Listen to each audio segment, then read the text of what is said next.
What you're about to hear is not a work of fiction.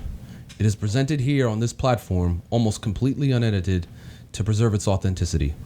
Some names, places, and events will be left unsaid to protect the innocent and the guilty. This is in no way, shape, or form intended to glamorize a certain lifestyle. No illegal or illicit act is endorsed by the Ransom Report or its affiliates. It is our sincerest hope that you, the listener, see and hear this for what it truly is. A story of the true human transformation and a story of true perseverance. Without further ado, we proudly present the Ransom Report powered by What's the Movement, the Khalif Johnson story. Yeah. It's Mister.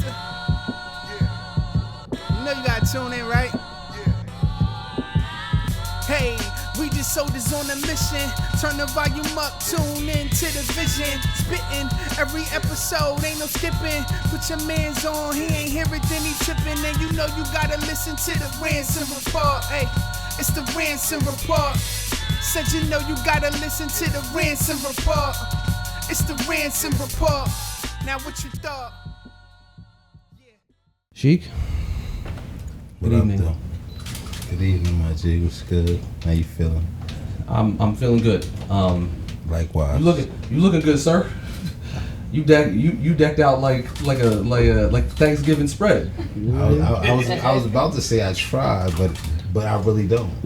Listen, whenever you have authentic branded feet pieces, I ain't go buy nothing. that's what I'm saying. That. Like you can't buy it. Like what are those? Everything was at home. This is you just threw something on. Everything was at home. I ain't go buy nothing, and that's on God. Listen, you're one of the few people that it's like when I go out, like even my casual, it's like, damn, why you dress up like that? I'm like, listen, this is just regular. You're one of those people too. Like I said, you came out. You could easily be. I knew I was on camera. I do. Listen, at the end of the day, I do too much when it's not important, so I'm prepared for when it is. That's fair. That's fair. Yeah, I had a heck of a day, Sheik. I had my 20-year high school reunion. Yeah. Yeah, today. Yeah. That's fire. Yeah, it was wild seeing people that I hadn't seen in 20 years. It was almost like almost like a time machine, like seeing people. I wish I could have pulled up like a good day, but. I wish you could have too, because there was a couple of people like Mr. Hamlin, like he showed up briefly. Tyrone. Yeah, that's my guy. The man, he's a great guy. But yeah, like we always just kept saying like 20 years. I can't believe it's 20 years. It just went so fast, but it didn't. I was like, yeah, it did. But while I was there, I have, my mind is always working, and always in the back of my mind, I was thinking about like today, like this recording. Yes, sir. And I was thinking about like that, like 20 years. Like it doesn't feel like a long time to some people, but I'm sure time is relative, right? Always. And time is infinite. But like we were talking about on the last episode with George, to the person, it's completely different. Like it depends on the person how time is interpreted. And that makes sense. And the crazy part is, time is created, but life is infinite. That's the real thing. Okay.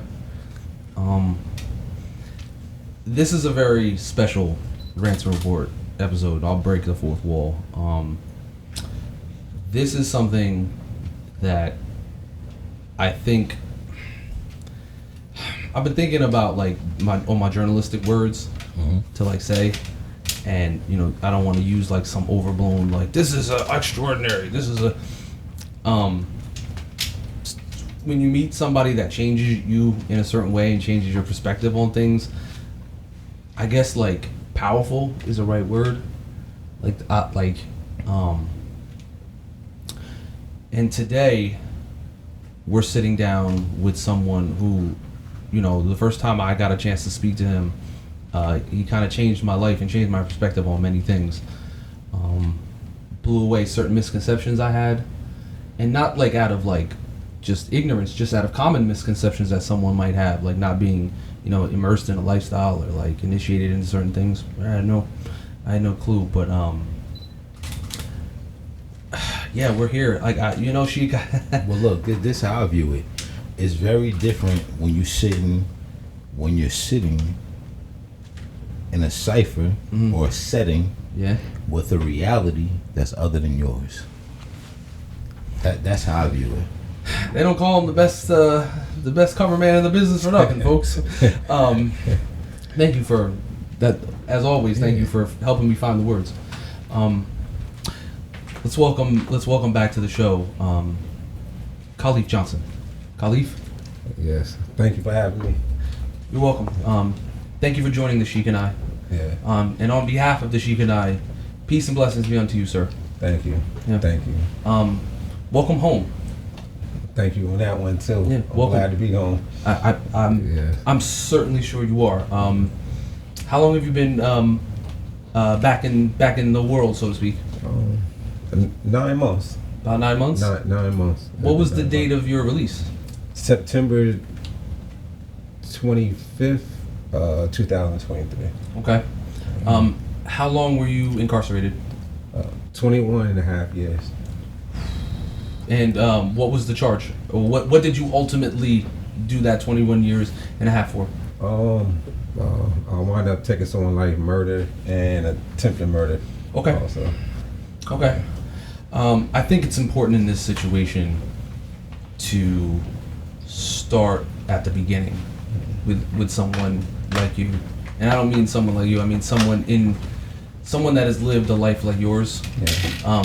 So let's start at the beginning, because that's the only way any of what's about to be said is going to make any semblance of sense. Yeah.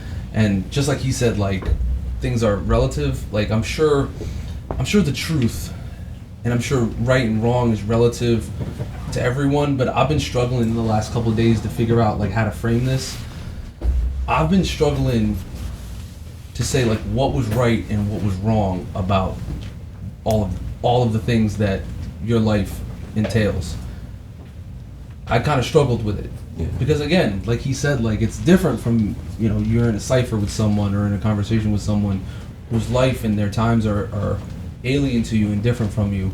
But I hope that, through this conversation, I can solidify my own conclusion, and draw my own conclusion of where that kind of lies. So where did you grow up? I grew up in Monmouth Branch, New Jersey. You did? Okay. Whereabouts? On the poop side, 7th Ave. Okay. That original side. The original? The original poop side. Explain, if you could explain to the viewers what the poop side is in Long Branch. The poop side, it starts on 5th Avenue. And works its way up to like 7th Avenue and beyond. Okay. Our side has no projects. Okay. But it had its own hood. Regular school was like the headquarters kind of for our elementary school. Okay. In the 80s, it was a lot of drugs, even though we didn't realize it. We had a basketball court behind Gregory School, and all the drug dealers and drug addicts and users was out there. Bottles everywhere. My brother just said something to me the other day. He's like, it was a sea of like brown and green glass.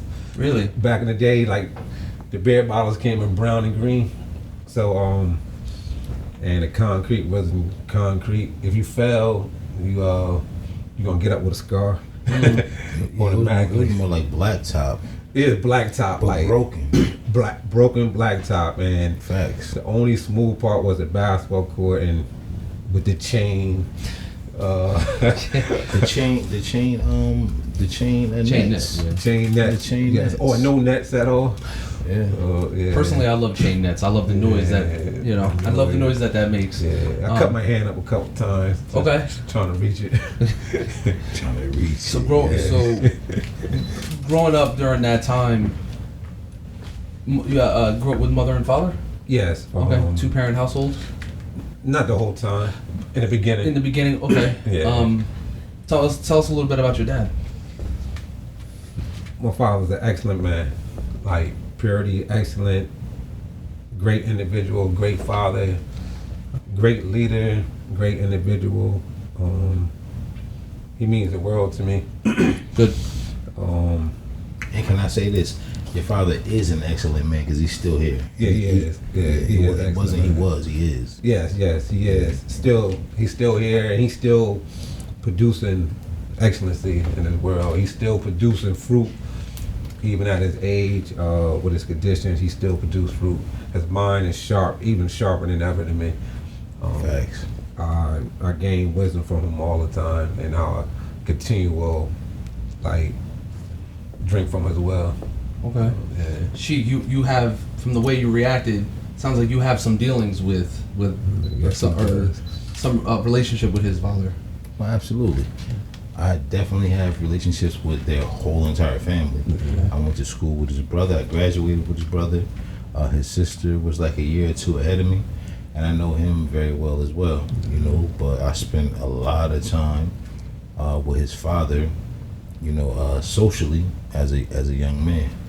You know what I mean? So, and his father's still here. So of course, it was just simple correction. You know what I mean? Understood. His father is a great man. You have any particular memories of Khalif's father that stand out to you? I have quite a few. Any off the top of your head?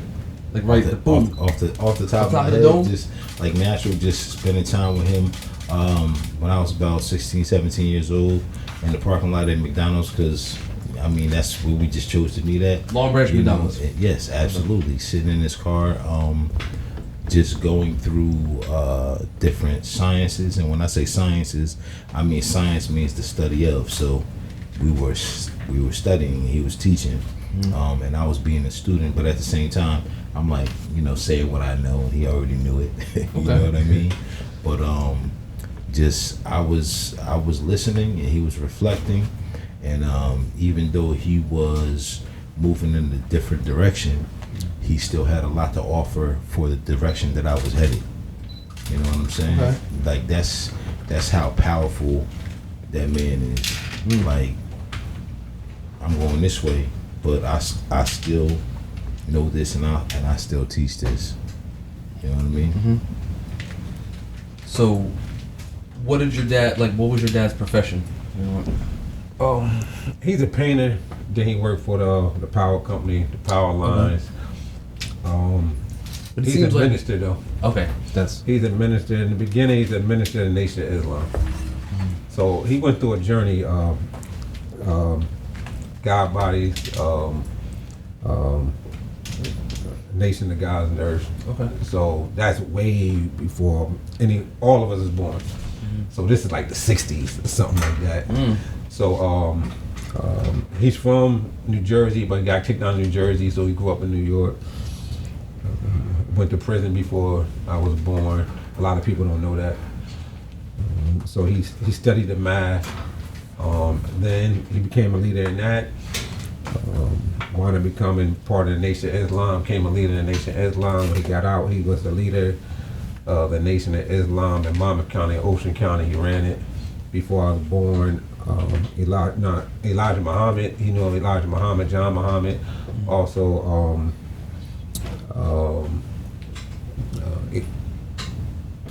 what's his name? Someone associated closely with the hierarchy of the Nation of Islam. Yes. The boxers that come through, Muhammad that come through to my house. Muhammad Ali ate at my house. Ate dinner at my father's house.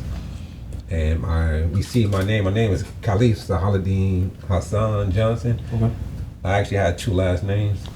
So he gave us the option to go with Hassan or Johnson.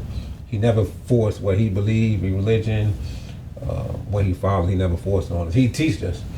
So he's disciplined in it. But he said you get older, whatever avenue you take the last name of Hassan, or you can take the last name of Johnson. So I was named in my mother's womb by John Muhammad, Elijah Muhammad brother. He touched my mother's womb and said his name is going to be Khalif. And Khalif means ruler or king. Khalif means ruler. Yeah. So you go to other nations, the leader of that country, they call him Khalifa. Oh. Yeah. Yeah. You learn something new every day. Yeah. I mean, that makes a lot of sense. Yeah. Okay. Sounds like your dad was, and true to the Sheik was saying, still is quite a guy, Yeah, quite a man. What about your mom? My mom, very strong. One of the strongest women I ever met. She raised this. My parents wanted to get divorced, so my mom was that matriarch. Excellent. She had a child when she was young. Left the project. Said she's never going back to the project, and she's true to her word. She wound up going to get a college degree, working at AT&T, fought for us mentally, and showed it through her actions. Got her to the pool side. They wound up getting a house, started building on that house, adding on to the house, showing us a different lifestyle. We went through our struggles, but my mom, when my parents got divorced, she got 2 jobs. She's working in Asbury, one of the bars. I think it's called Mr. Pugh. Mr. Pew's, yeah. Before my time again. Yeah, before your time. It's a wild place. Wow. Yeah. And she's coming home like 3 in the morning. I had to stay up to make sure my mom don't get robbed, but she almost got robbed one time. So. How old were you when you were to stay up? I can't remember. I was about young. 7, 8. No, I was a teen. I might have been the 8th grade. Okay. Or 7th grade. I was young. So no one knew that. So while everybody's sleeping, waiting to go to school, I was up at the window, make sure my mom get in sometimes. Being protected, yeah. So growing up, you had 2 very, very powerful influences on your life. From what you're telling me, positive. Yeah. So growing up in Longbridge at that time, good experience? Yeah, it's good experience. It's great because people don't know Longbridge. It might not be a big city, but it's a city within the city. Okay. What do you mean by that? So we didn't have grass like that on the pool side. So we had Gravy School, and the back was all concrete at one point. So we played at the junkyard, the factory, the abandoned tracks, the railroad tracks, in the streets. So we was explorers. We played we called it a recycling place that had all the bottles and stuff. We'd play and got a Dodge. Dogs are chasing us. So we fouled out, but we was like a living Fouled Out crew. We played in those environments and everything. I'm thinking about Hey, Lee, you know what's crazy about that? Like, I don't even know if people get chased by dogs no more. I got chased by dogs so many times in my life. Get chased by dogs. Getting chased by dogs. Yeah, that's like a normal thing right there. And I love dogs. My only thought about, well, you're a dog man. That's my Yeah, name. yeah. The old, when I think about getting chased by dogs, I think about John Witherspoon getting chased, watching the dog on Friday, like, get him, bite that mailman, bite that mailman. Do you have any like your childhood sounded like? It's weird because like you were playing in those places, but to you it was normal. It's normal. To you guys it was fine. Yeah, we had some rough experience, but we thought it was part of life. We didn't know nothing else. Yeah, because the world, as a kid, the world is small. Yeah. Yeah, and as you get older, it's almost like every year that you grow older, the world gets a little bit bigger. So as a child, your world is just this little circle in your house. Yeah. This world is like your house, your grandma's house, your parents' house, your aunt's house. Gets a little bit bigger. 10 years old, a little bit bigger. High school, a little bit bigger. And as an adult, when your world is huge, you look back and you see just how small that bubble. Yeah, it was. It was like a bubble. Mm-hmm. But you were happy. Yeah, it's happy. Well, were you overall a happy kid? No. Okay. Nah. I looked happy on the surface. You know, when you're a kid, you can't express your emotions like you are as an adult. You don't know those things. You're still trying to find and understand yourself, right? We still developing. And how do you go? There's no teachers to go to because sometimes the teachers was actually the problem. School was the problem. How was school for you? School was rough for me. It's like school was actually hell for me. Why? That's a strong word to use. Because they placed me in a special education class. Why? They diagnosed me wrong. So they say I was slow, wasn't able to learn, a learning disability, but that wasn't true. Dyslexic. So being dyslexic doesn't mean I have a learning problem. I just see things a certain way. So like, if I see 25, I say 52. That doesn't mean I'm dumb. You know? No, it doesn't. Especially as a child. Yeah. So they placed me in special education, and they shipped me across town. And Was this like first grade, like second grade, like that? wound up being second grade, and going across town. You might live in the same city, but there's It's a totally city different within the city, world. like you said. Within the city, you got different sections, and those different sections mean a lot to people. So when you went over there, you encountered resistance? Yeah, I fought almost every day at recess. I mean, literally almost every day. Me and my right hand man, we had bang out. Like, You're not right. just What's with his guys. Dre. Everybody know Dre. Okay. Yes. And they had Oh, I'm sorry. Go ahead. they had female groups that was thorough. That like they probably more thorough. Some of the guys, they was bullies. Listen, who said women can't be equal, right? Yeah, they was equal back then. Okay, that's fair. They was equal back Facts. then. Yeah. So you had to fight every day. Yeah. Because was it more like a gang, like quote unquote gang thing, like our side versus your side? Yeah, but it's territorial. Like, But what I'm saying, Khalif, is at that young age, like again, being that little world, like you don't know anything about that, so probably you kids were probably just emulating what you heard and saw. yeah, and then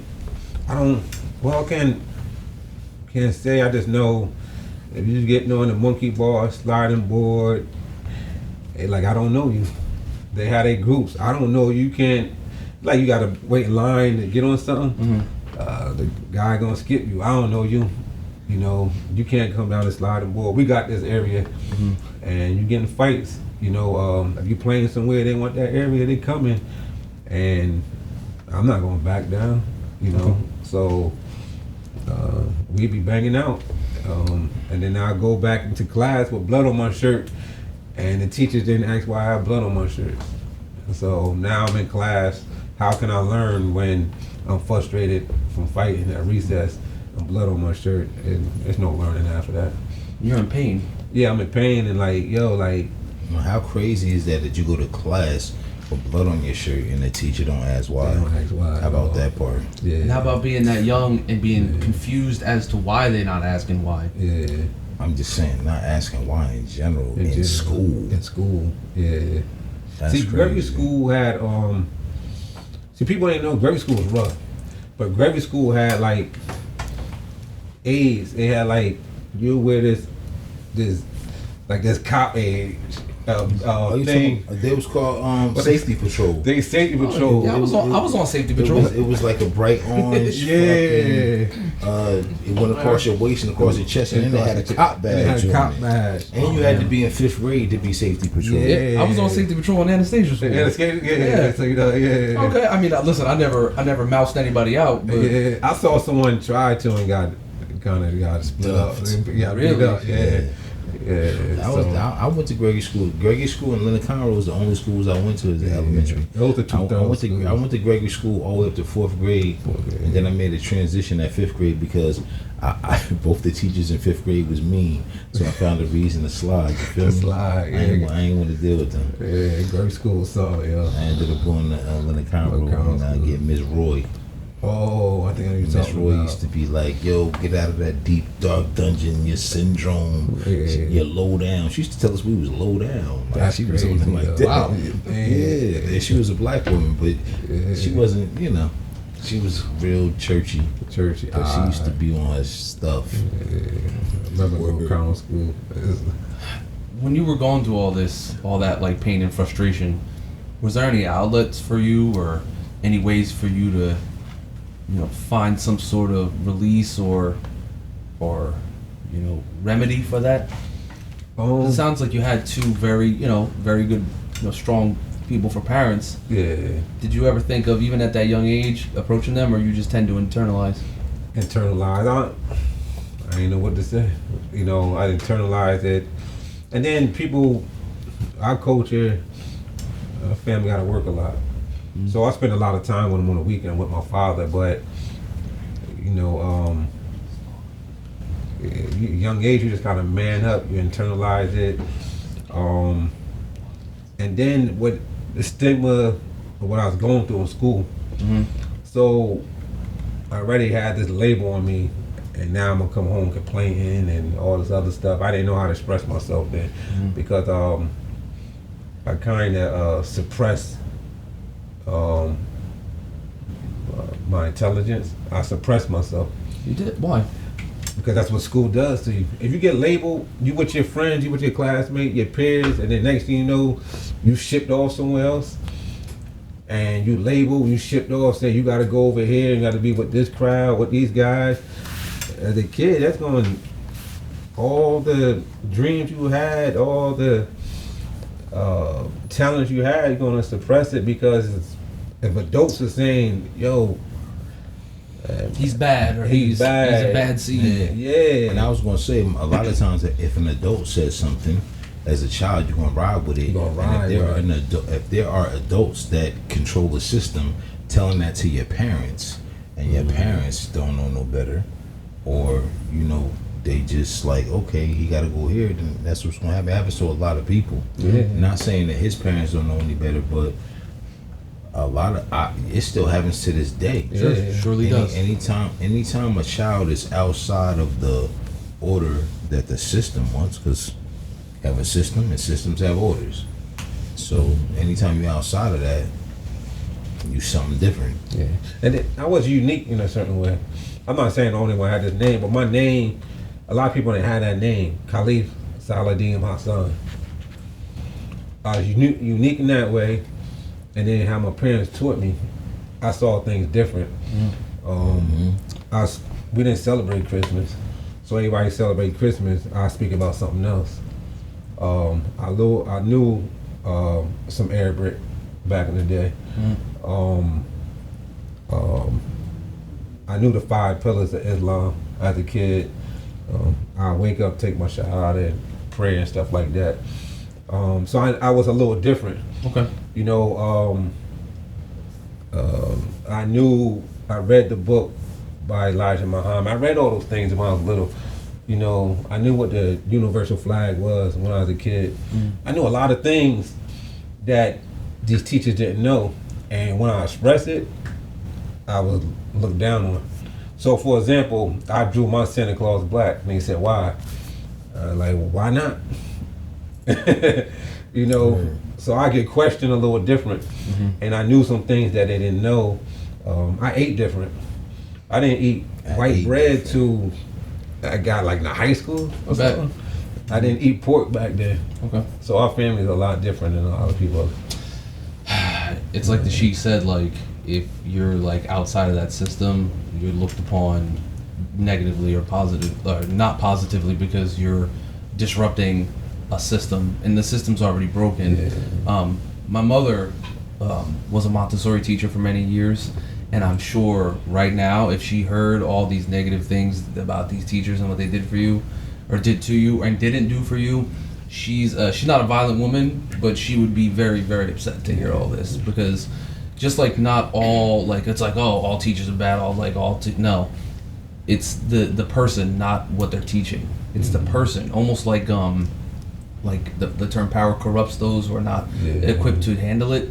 With the right people, it's good, but if the wrong person has too much power, it's about the person. It's about the person. So like my mom would be very, very, very upset to hear that you were treated like that. She would probably be emotional. If I knowing Miss Ransom, she'd be very emotional to hear this. And it's a regular thing. It is. You know, because one of my 2 sons went through the same thing.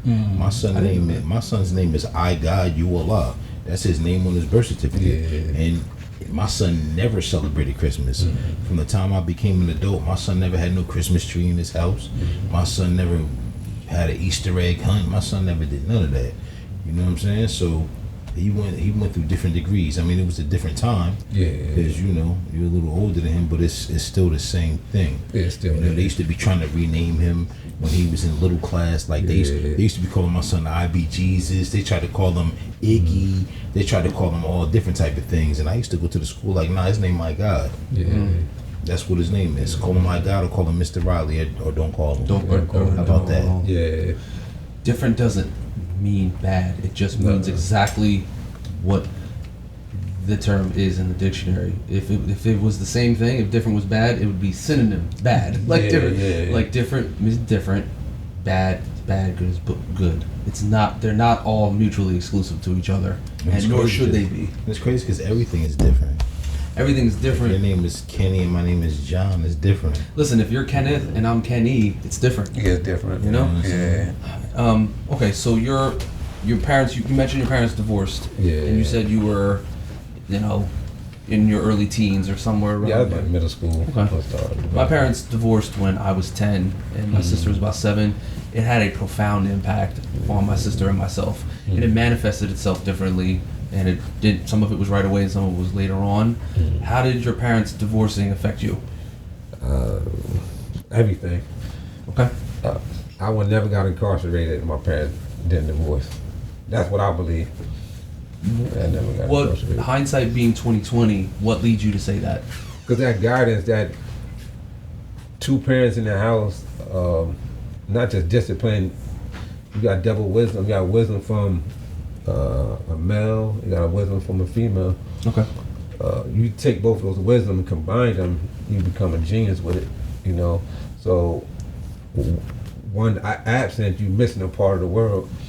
You missing some guidance, and then now the financial burden on one parent increases.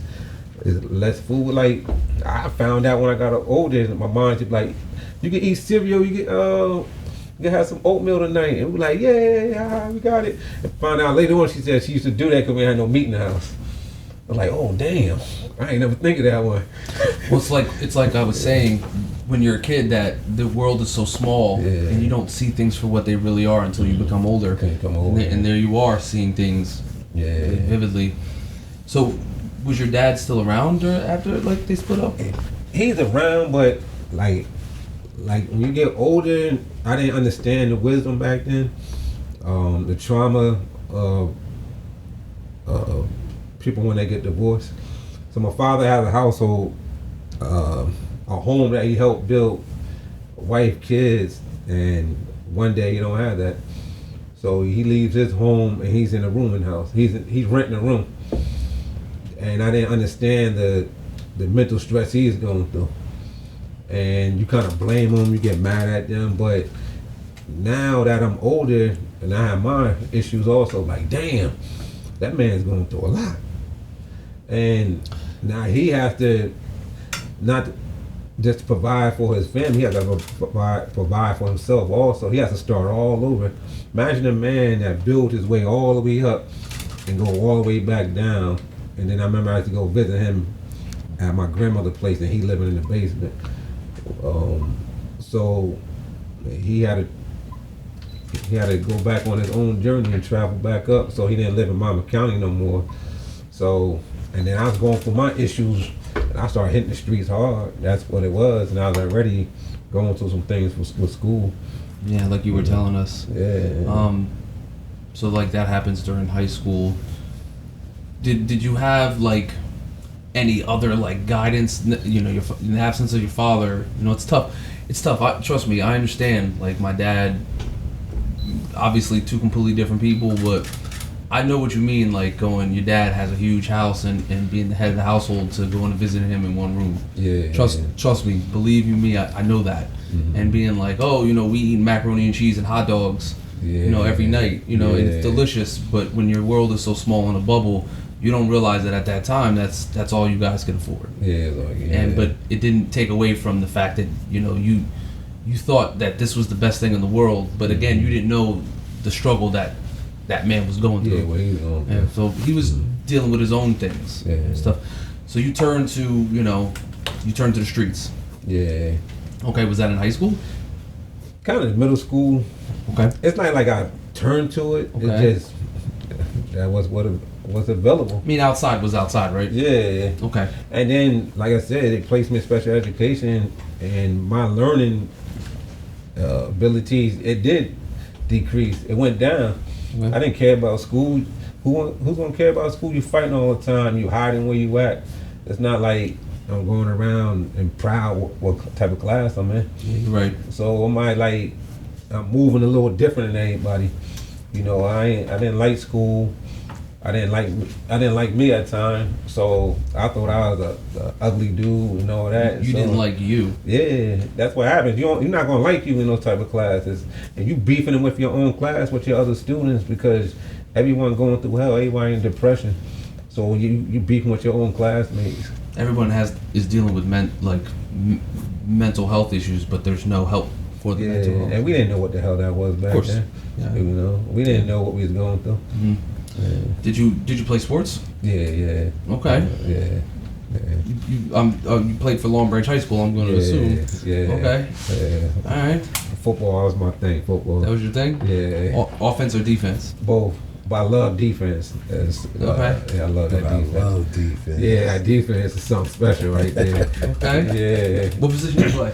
I played outside linebacker. Beginner, I know I'm small, but I played linebacker and outside linebacker, and I mean it. I was dominant, and I was When you thorough at Khalif, it. you know what they mean. You know what they say.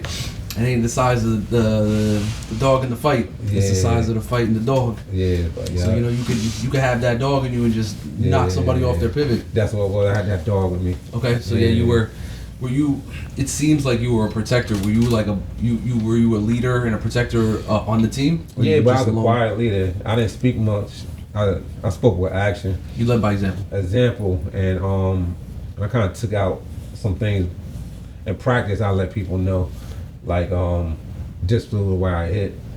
So You like took out some of that angst and frustration on the football field. It might not be like crazy frustration. It'd be like I let them know I'm serious.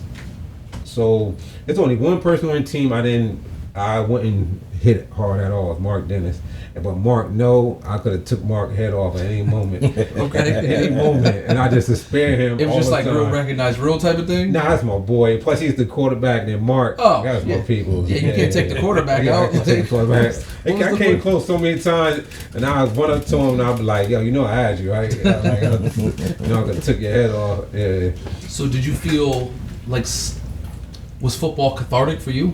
yeah, because going back to when I was young, Little Conroe School, I played football at recess, and that's where I got some of my toughness at, because I wasn't there, so they all try to like jump on me, but I wouldn't go down.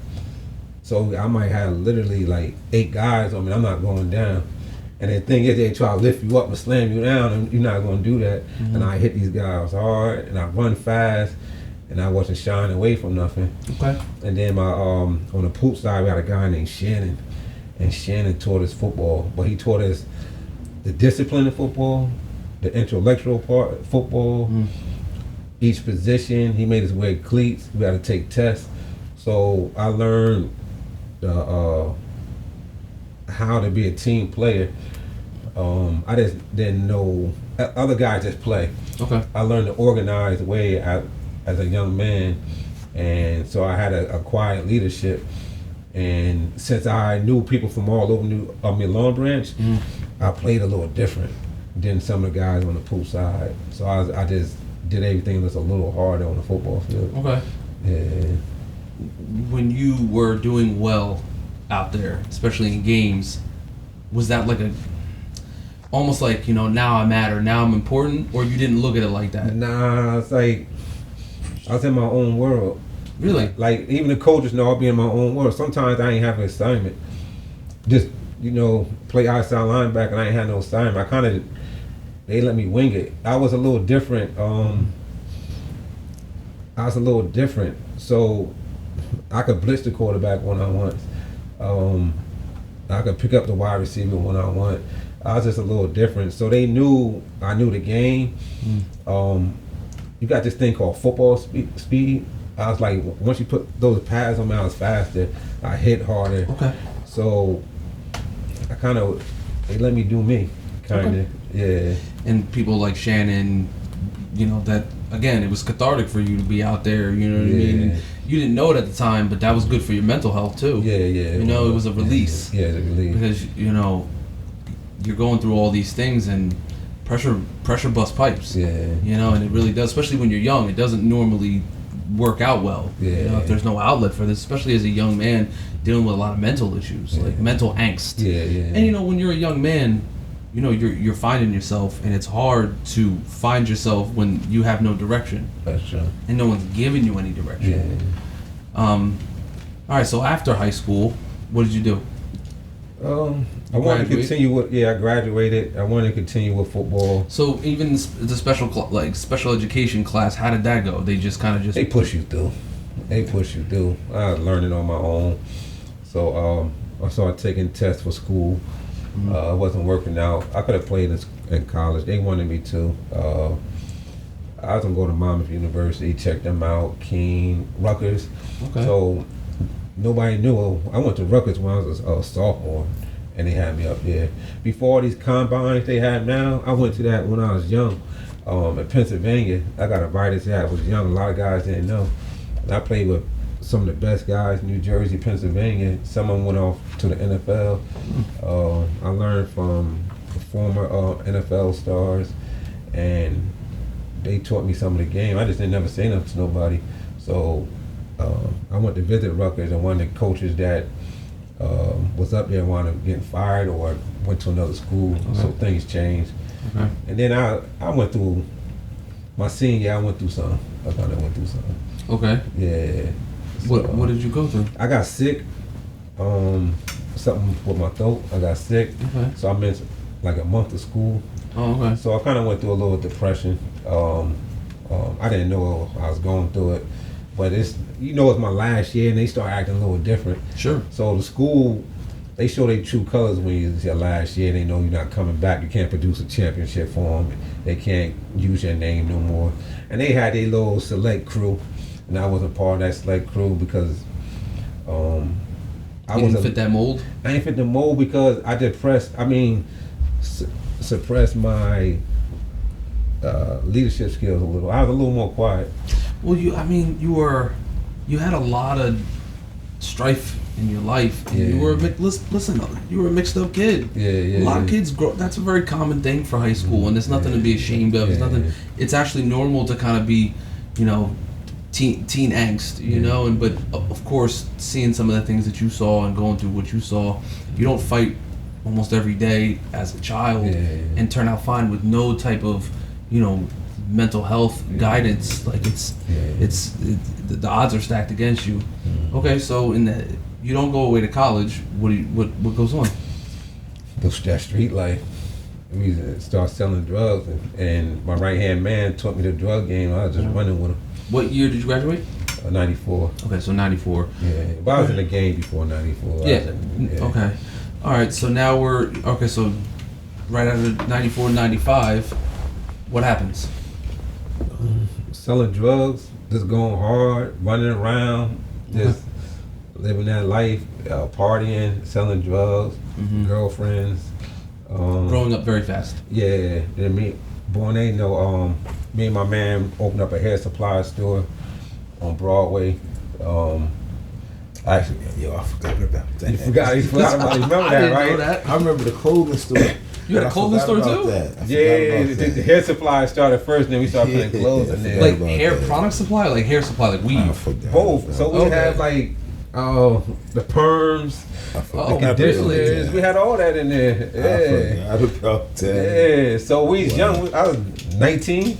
Okay. Yeah. So I always had that entrepreneur spirit. You did. Okay. Yeah. So I just drilling. We used to go to Tennessee and sell drugs down there and bring guns up. So we was down there. I used to see little things like, some of the Asians had hair supply, so we could do that. Bring that back to Long Branch right there. And you did. Yeah. Okay. I always had these. He had a little more money than me, so I keep it real. So I'm like, put your money in there. I put some of mine in there, and we went and did it. That's how actually Micah would tell you. That's how Micah got the barbershop. He actually saw us, and we was driving. And said, "Get it, Micah. You could do it. Get the storefront Yes. and everything. Really? We want to get in it. So real quick, like what I know now. If I knew what I know now back then, I'll be a millionaire. So that storefront, it had 3 storefronts, right? And it had apartments on top. Okay. I remember that You shit. remember that? Where was it in Lombard? That's a Long Branch or Broadway. On Broadway, like what it down from Montavo. So it's the Oh, Spanish really? section. Yeah. Like between 150 and 170 Broadway. Yeah, yup. By That's the old it. super stings. The old super, right? Kind of cross. Okay, on the I know thing, exactly. Old super Okay. Stings. They knocked it all down Yeah. and everything. So now look, like they said, they knocked it down. There's some Asian couples that own it. They came to us. We young. I'm 19, and asked us to buy the whole building. No bull. And they asked us to buy the building for like $250,000. And me and Dre looked at each other like, damn, we probably can get the money, but we so afraid because we just know drug money. Yeah. Yeah. We didn't know you can go to the bank for all the money. And all that. Wow. So we lost that opportunity because we was ignorant of finances. We only knew drugs. That's it.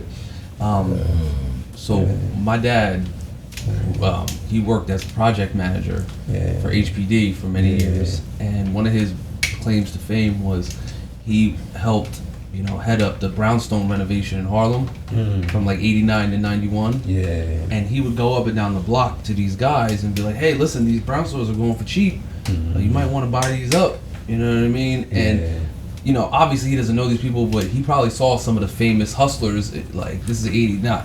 I don't know if I don't know if Rich was still alive at that point. I think he died in '90. But like, he's seeing these guys, like some of these guys that they make movies about. Yeah. It's like, you guys really need to get up on this, and none of them had the foresight. Yeah. Just like what you're saying. Like, no, it's like, nah, man. Like, nah, I don't know. That's a lot of money. I don't know if that's. And what if it, like, what if I gotta fix it up too? Like, and now these, 30 years later, but they're worth millions. It's like the Sheik said. Sometimes you're not prepared for opportunity when it comes. Yeah. And a lot of times it's not your fault. Sometimes it is. Yeah. But a lot of times it's not your fault. Nah. So you're doing all this. What leads up to your first incarceration? Well, Long Branch, there's a lot going on back then. Okay. In the 90s, the crack in Long Branch was wild. Like, it was wild. There's a lot of blocks selling crack. It was wild. Okay. On Long Branch, I had the corner store. At one point, that came one of the most dangerous part of Long Branch. If you got caught out there by yourself, most likely you're gonna get shot, stabbed, robbed, or something like that. I saw a lady die over there. So that's one of the bodies I saw growing up at the corner store on Long Branch Ave. Oh, you saw a dead body over there? Yeah, I found the lady is dead in front of me, and I remember the cop coming up in the apartment over top of the corner store, and he's like, he didn't care. He's like, oh, what, another body? I'm like, yo, help her, she might live. And he's like, She was alive? I thought she was. I don't know. Oh, okay, I just okay. wanted that lady to get some help. Yeah. And he just walked up there and like, oh, we got another one, and he didn't care about it. So I knew the cops didn't care. Her body is just twisted up and it looked kind of nasty. Yeah. Okay, so that's going on. Nasty. Yeah. So, okay.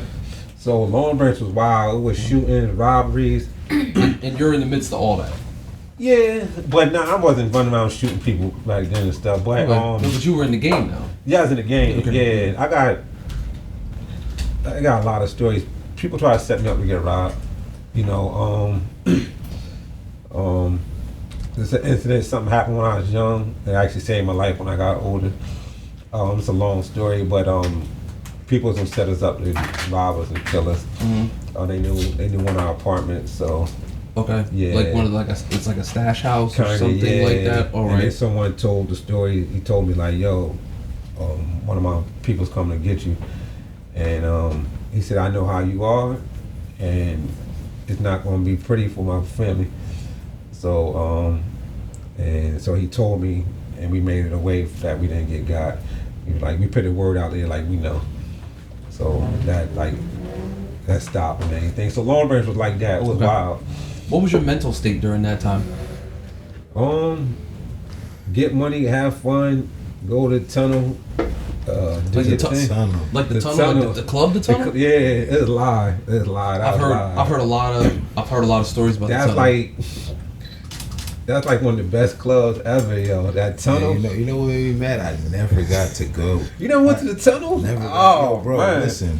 Everybody I was with was going to the tunnel. Man. I never got a chance Wait, to where's go. the tunnel? The tunnel It's where? in New York. In New York. Oh, okay. It's I've like heard- it's a whole block. I've heard so Yes. many stories about like it was like the Wild West. People like rappers would go, but Yeah. this was at a time where you really had to be about it if you went in there on a Get certain at me, night. dog. DMX was in the tunnel. Yeah. For that video. Like Yeah. me and Fat Joe right next to each other at the bar, ordering bottles of champagne. You know, Yeah. get that, this and that. Like, it was, and then it had a unisex bathroom. The females in there, they had a bar up there in the bathroom. They had a bar in the bathroom. Yeah, like before you go in, it had a bar up there. It was, Damn, Rudy Giuliani was letting that go down. right before him. Oh, okay, all Yeah, right. right before him. But it was Rudy. I was like, Rudy was not about It's that. official, yeah. Wow. And so you were. Yeah, the tunnel was crazy. The tunnel was crazy, And I never, yo, I can't that's believe the, you never That's go. the one thing, two things in my life that I didn't do that everybody I was with did, and I really regret not doing it. Was going to the tunnel, and I never been to Summer Jam in my whole life. I've been Well, to Summer Jam was but I like missed real, them. like official Summer Jam. I'm talking about Summer Jam 1 Wu-Tang Clan on from the time it was created. My people's been doing that shit, and I never went. I went to like the parking lot. I got some never stories went on at that. all. So, nah, like the what park. Like, I'm so mad. So that parking lot was wild. That's some stories like guys from Newark rob your car and then you got to go hunt them down and get your car back. Some stories like Isn't that like? Wasn't at some point like New Jersey was like the carjack capital of the world? And they made that It movie was. New Jersey Drive. Yeah. Isn't New Jersey Drive like?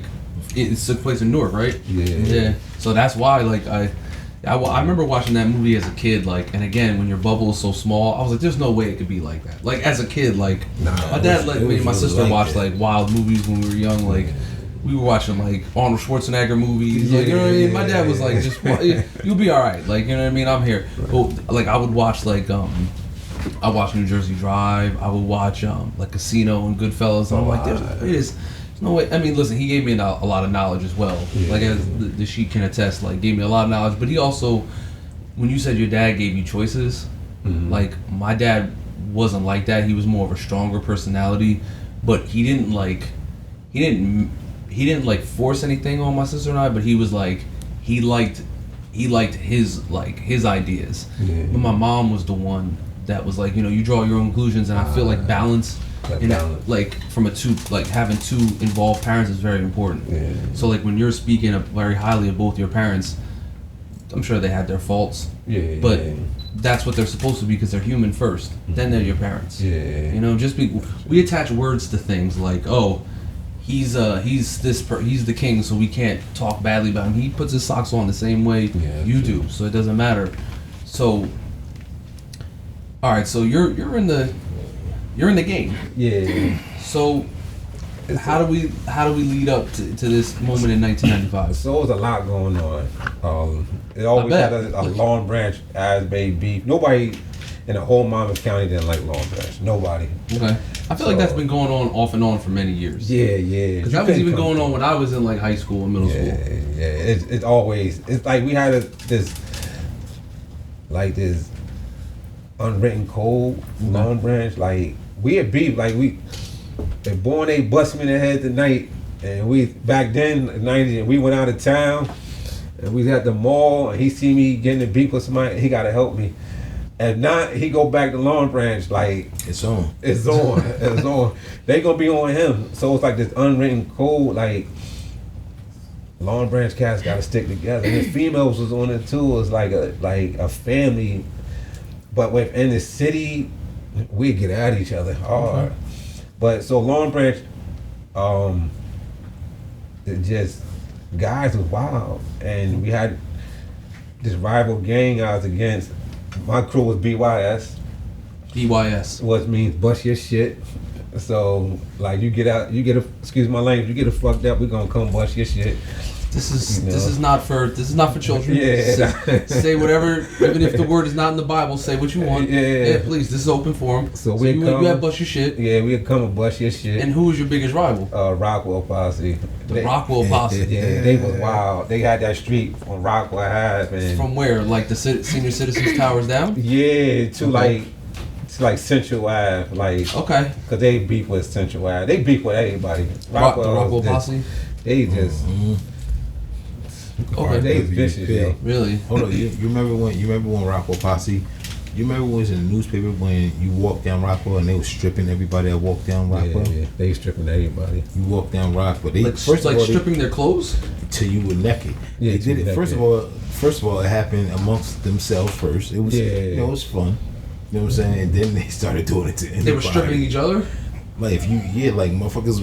Excuse my language. What? Like Look, just Let's not excuse our language. Let's, I mean, just to, I feel like this is the interview that let's use whatever language. They'll catch you outside. This isn't an after school special, like for sure. They'll catch you outside and strip you. And it started off, amongst each other. Because I was on Rockwell every day. I went straight to the main Rockwell house every day after school. Okay. I hope my mother ain't listening. You know what I'm saying? Yeah. Every day after school, I went there. Sat with Apollo, the pit bull that bit everybody, but he never bit me though. About Apollo, yeah.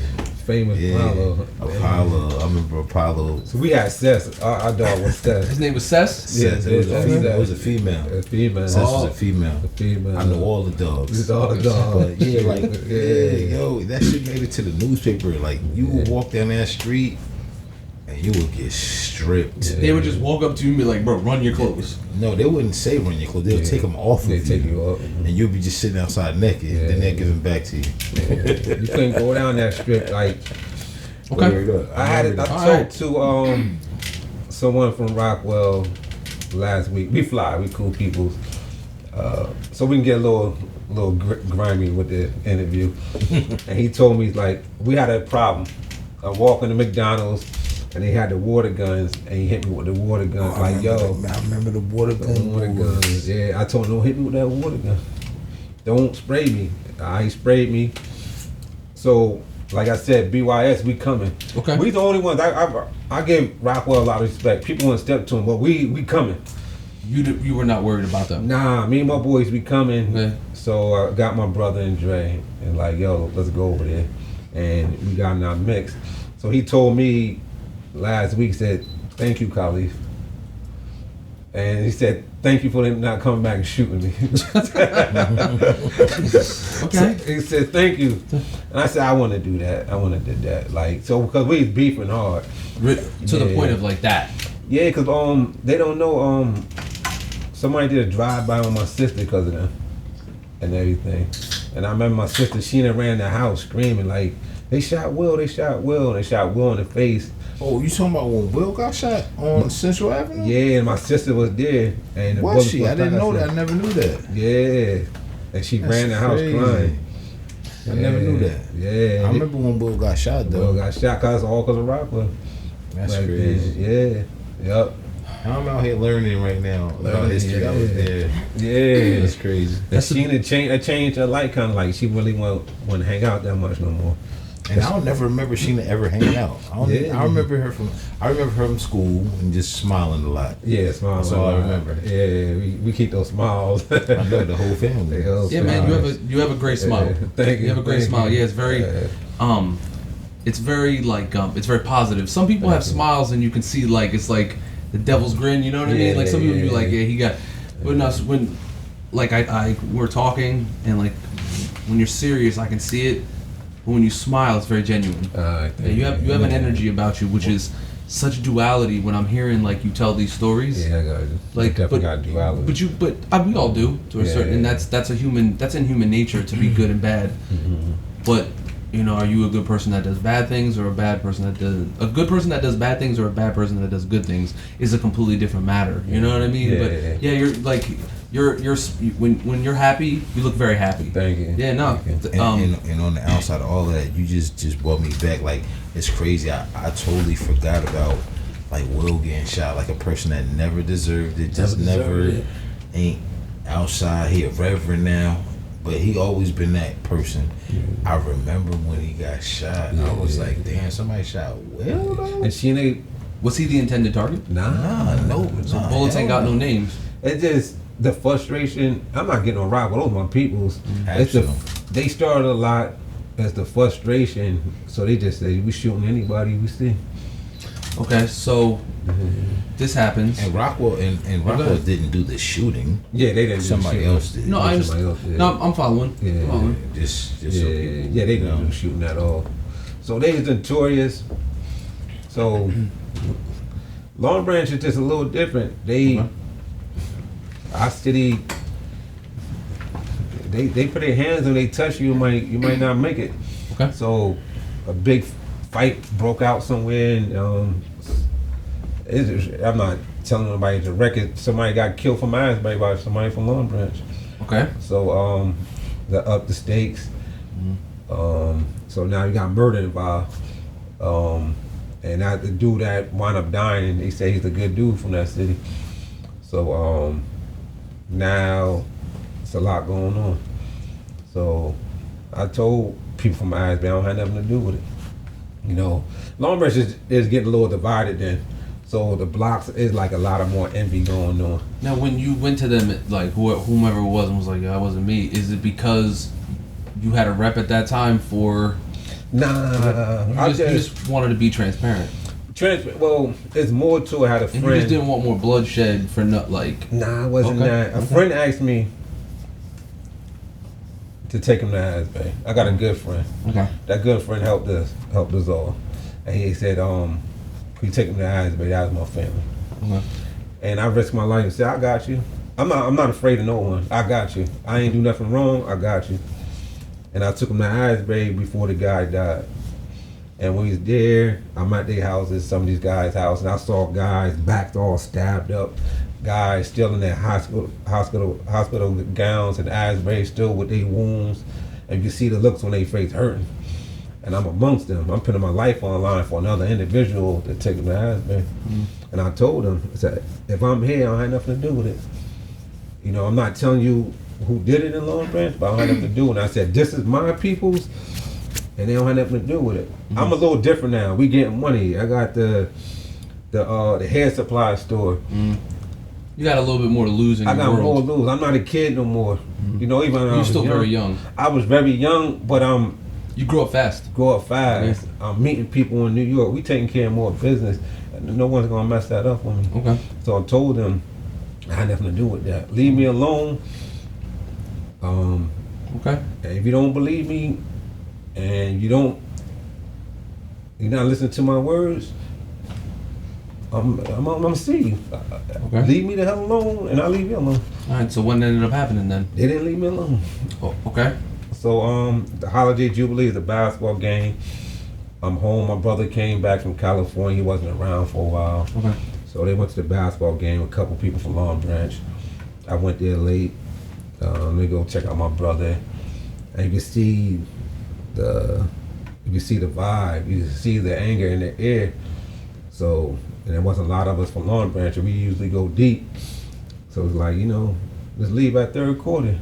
So leaving at the third quarter out of Neptune Gym, and the whole bleacher stood up when we leaving, and they all rose in sync, rose up. I'm like, damn, this is serious right here. Mm-hmm. So we leaving out the gym, and guys bumping into me. So I'm holding, I got heat on me. I cock my gun back. I never tell no one I'm holding. Cock my gun back, and I'm about to go out the school, and one dude shook his head like, yo, you fucked up. So I'm like, all right. I'm like, I know what it is. So we get outside. My brother, I'm right next to my brother, almost hugging him. And my brother, man, get the hell away from me. What you all up on me for? I was like, nah. My brother, they call him Bish. Okay. I said, nah, Bish. That crowd behind us, they come to get us. They come to kill us. And I said, somebody killed their boy, and they coming for us. That's now. why the guy looked at you like, yeah, you messed up because now you're behind enemy lines and you're caught out here. Okay, all right. So what happens? My brother all right. So they had a group outside. They set us up already. They had it planned, and then one of my friends yelling out for help. Help, Leaf, help me. And he crying out for help because that group was on him. Okay. And I'm not leaving my brother's side. And I know strategy, like they're gonna break us up and I'm not breaking our form. So I'm yelling to them, let's hold yours down. There's two of them that y'all gotta hold it down. I'm not breaking formation. I'm sticking by my brother's side and I'm not moving. And we didn't break form. And next you know, a crowd coming down on us. I felt it, and I put a gun up to the dude's head, on one of the kids' heads, and I looked at him, and you see the fear in him, and that's the one that warned me, shook his head. And the other one is coming at me kind of still, so I turned the gun to the big one, and I blasted him, I popped him. So I hit him in his chest, and he just screamed, ah, and dropped face down, like drop, like he just dropped. So I put a gun on him, fixing the gun. I'm gonna keep it real. I'm about to hit him again. I said, I'm gonna finish you. I don't know what's going on. Like, when they friends died, I'm getting up out of here. My brother getting out of here. My people's getting out of here. That's why how the Long Branch vibe is, and it's my family. And I'm taking things serious. 8 people died. I'm not dying. So I'm about to finish them. Your instinct for protection had kicked in. And he's just lucky because the gun kind of jammed, and I looked up and I realized what's going on. Guys running, jumping over snow piles, sliding. Oh, you kind of blacked out in that moment? It wasn't blacked out, a little, because everything did slow down, and then just me and him, and I realized I was the only one in the street with the body and everything. Were you prepared to kill him in that moment? Yeah, no. Yeah, because I don't want to die. It was you or him? Yeah, and my family. It was that simple? It's that simple because I know you wasn't coming to shake my hand. You wasn't coming to talk. No. And I'm leaving at the 3rd quarter. We want to go on. And you coming to us. You got a group out there, know our car, you setting us up. And see, people they look back like, oh, it wasn't that. Nah, life was real. Like, I saw people die, I saw people get hurt, I seen people get stomped out. Like we talking about the Rockwell Fire, I seen people get stomped out. I saw someone die, like we talking about Will. My sister said when Will set up, he said all what came out of Will's mouth, Will said help, and the only thing came out was blood came out of his mouth. I'm not trying to go through that. I'm trying to go home to my mother. It's around Christmas time, I wasn't starting trouble. Let me go home, and I told you, leave me alone. Already, yeah. You remember that, Sheik? I mean, I wasn't there for that event, but I remember that event. Okay. I'm saying I wasn't at that game, but I remember all of it very, very good and very vividly because I was growing up in the same time he grew up. Yeah. You know what I'm saying? Yeah. I mean, I remember the person, you know, I remember all of that, you know what I mean? And it's just, it is what it is. It's very unfortunate, like, and like I told you before you and I had dialogue, I never been a person that goes through things with people because of where they from. I never been that person, even when I was younger. Sure. You know, in my, for lack of better words, my silliest mind state, I never wanted to have a problem with a person because of where they were from. I never wanted to have a problem with a person because they look different. Like, that just never been me my whole life, ever. You know what I mean? So it was always very abstract for me to deal with those things because I had to deal with them as well. Like, I done been in parties in Neptune and had individuals try to jump on me. I done had individuals point guns at me, shoot at me, like, just because I was from Long Branch. You know what I mean? And that's never something that I wanted to do or chose to do. But that's just how it was, unfortunately. I understand. I understand. And I still don't know why to this day. Why 15 minutes divide people that look the same. It is what it is. All right. So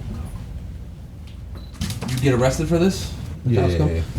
Not right away. Yeah, of course. Arrested my brother up, and then I wanted to get arrested. And then you end up getting arrested, and you end up getting convicted of what? First they gave me attempted murder. They dropped down to aggravated assault. Okay. And how long did you serve? They gave me a 9 with a 4. I had a 10 with a 5, and the judge had leniency. He kind of understood what's going on. Okay. And took a year off the front, a year off the back.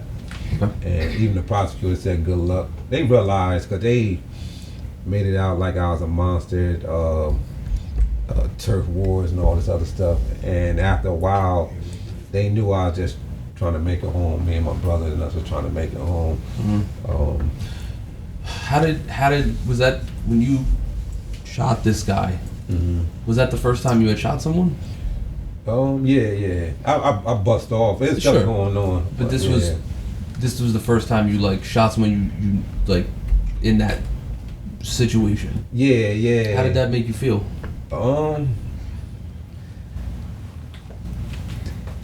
The media and the certain people in the community made me feel bad. Mm-hmm. I ain't had nothing against the dude. If I see him now, we ran across each other and things happen. I'm tell him like, yo, just go about your business. You know what you did. You stepped out of line, that's what happens when you step out of line. There are consequences for your actions, right? Yeah. Just like everything else in life. Yeah. So were you in state? Yeah, they sent me to the county jail. So, we spoke in solitary by yourself? Or? Yeah, they took me straight to lockup. Straight to lockup. I've never been incarcerated in my life. Took me straight to lockup. And I ain't gonna lie, that was rough. Never been in I never did a juvenile bit, nothing like that. Okay. So they took me straight to lockup, and that was hell, yo. Like, it had feces on the wall, it was dark, it was cold, and I shot somebody, and I'm blasted all over the media. I was on the news. The whole jail was in the uproar. They was wilding in there. Long Branch and Asbury wilding. Long Branch, Asbury mad. Long Branch, like, yo, we got more victories, and they was banging out in there. And the warden like, yo, it's all your fault. When I walked in there, everybody knew who I was. From the warden to every officer, everything. They used to come by my cell like, oh, this is him. And it messed me up. And I asked for help. I asked to talk to someone.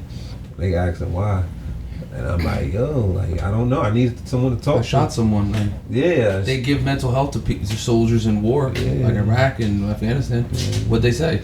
Hey, this one cop was like, yo, you get used to it. And that pissed me off because I did get used to it after a while. It still pissed me off to this day. I'm still mad about it. It seems to me like a lot of your frustration, especially when you were young, was that it's not that you didn't want help, is that you did want help, and you were never given help or you weren't offered help. That's what it was. It wasn't that you just were kind of like rules of the jungle. Yeah. You kind of wanted help. And it takes a strong person to ask for help, and to get denied help in a moment of vulnerability. I can't imagine what that must have been for you. All right, so you do. How long do you do out of that? So I'm going to the halfway house. I got sent back. So I did like 3 and some change, and I wound up going back for a little while. Okay. A couple months. Some other stuff. So when did you get like back? 2000. Okay, so you came back in 2000. Yeah. Okay. All right. So how was it? How did it feel to like come back? Did you come back with like a rep? Like, yo, this is Khalif, and he gets busy, and he's about his action. I came home on a rep. How did you feel about having like that type of rep on you? I didn't like it because I just want to be me. And then stuff is still boiling. Okay. You run into some of those guys, and you get busy again. So you kind of got back into your old ways? Yeah, I'm gonna be honest with you. Came home, want to get a job, do me. It's other things happening with family stuff. Okay. So I was out on my own a lot faster. I just want to have fun. You were still very young. I was young, but I was more into myself a little more. Okay. I wasn't shy with the females too much. I'm still shy in certain ways. It's a heck of a thing to say with the things you've done that you're shy, but I understand that. Yeah, I got shyness to me though. I understand that, and okay. But I was a little more open. You know, you're a little older. The party's a little different, more mature. And I was going about that, and here it comes like, you shot my man, you shot me, and did you have remorse for see shooting him? I did, because the remorse came because we shouldn't have been killing each other. All this like Born said, I'm from here, you from there. Mm-hmm. So Jersey might not have had like the Bloods and Crips how they got now and all these other gangs. But we had our own issues on the East Coast in Jersey, and it wasn't the colors, like where you from, from your city, from your part of the city, your block, and those things were real. And so, and that realness, people get hurt or die in that realness. And why, I don't know. I don't know why we was beefing. It wasn't up to you to understand those things. Yeah. Like it's conflicts are usually started not intentionally, and then many intentional ugly things occur because of that. Yeah. You know, and that's just the fact of most wars. The people that start the wars rarely continue them, and there's a saying that only the dead have seen the true end of war. That's true.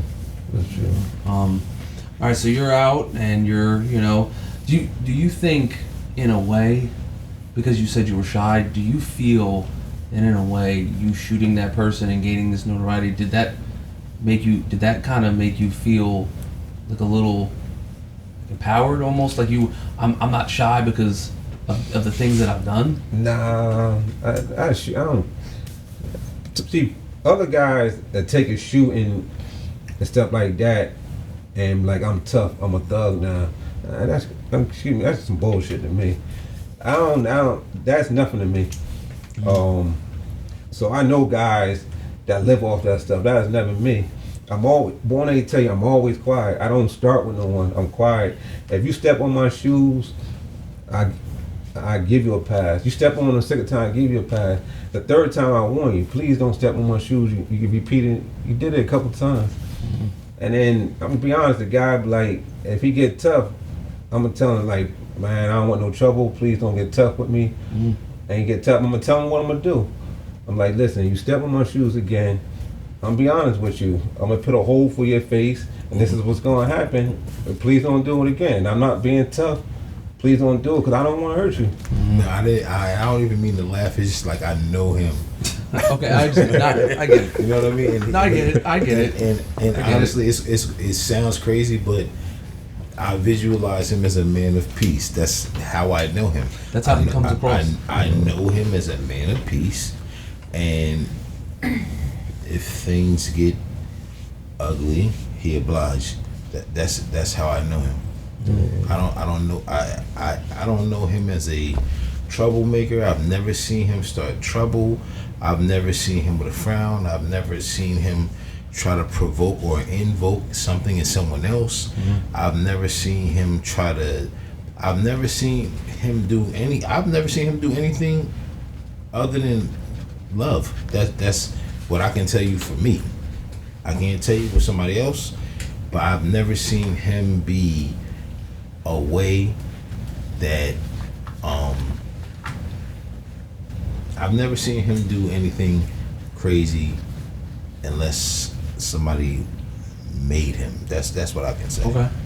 You understand what I'm saying? I understand fully. There's no super tough guy. There's nothing to have to prove. There's nothing that I have to uphold. There's no way that he has to look for somebody to feel a certain type of way. Like, he's always been a man of peace with a smile, and that's how I know him. Straight like that. No other way. I get that energy from him. No other way. Yeah. Okay. So you're out. You're re-immersed in that lifestyle again. And then some events happen. Yeah. That send you back. if you're willing to talk about those events, I'd be happy to hear them. Yeah. All right. So you do have a rep. I got back into the drug game. Okay. While I'm in prison, you meet a lot of people. Okay. So in prison, they can make you, I ain't gonna say a better criminal. You meet a lot of other people from in different areas, so it help you expand the things you're doing if you know how to network in prison. Okay. I was always quiet. I had my own style to me, so a lot of people like my style. I held my city down, and I didn't hold them down with all like rah rah rah. I did it in a quiet way. You come down, look out for my peoples. Anybody bother my peoples, I go approach the person. Okay. In a humble way, Just like the Born was saying. Yes. For instance, I try to be quick. One of my friends is about to get in a fight, and we in the gym, and there's no cops in the gym. They're not coming to the gym. I don't care if somebody died. They're not coming in there for you. This is in jail. This is in prison. Jail. This is in Bordentown at the time. Okay. So I used wisdom. A couple other people from Long Branch. I said, "Yo, we about to rock." I said, "We about to rock with some dudes from Newark." I said, "What y'all want to do?" And I was like, "Yo, we gonna rock." Well, I said, "We ain't gonna win."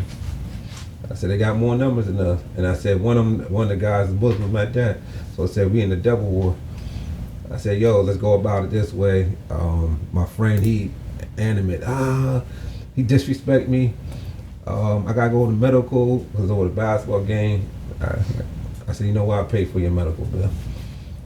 I said, "Just fall back. I pay for the medical bill." And I talked to the guy afterwards to see how we handle this. He said, "All right." So I go about things that way. Okay. So I held my hood down with wisdom and certain things. So people saw that throughout New Jersey.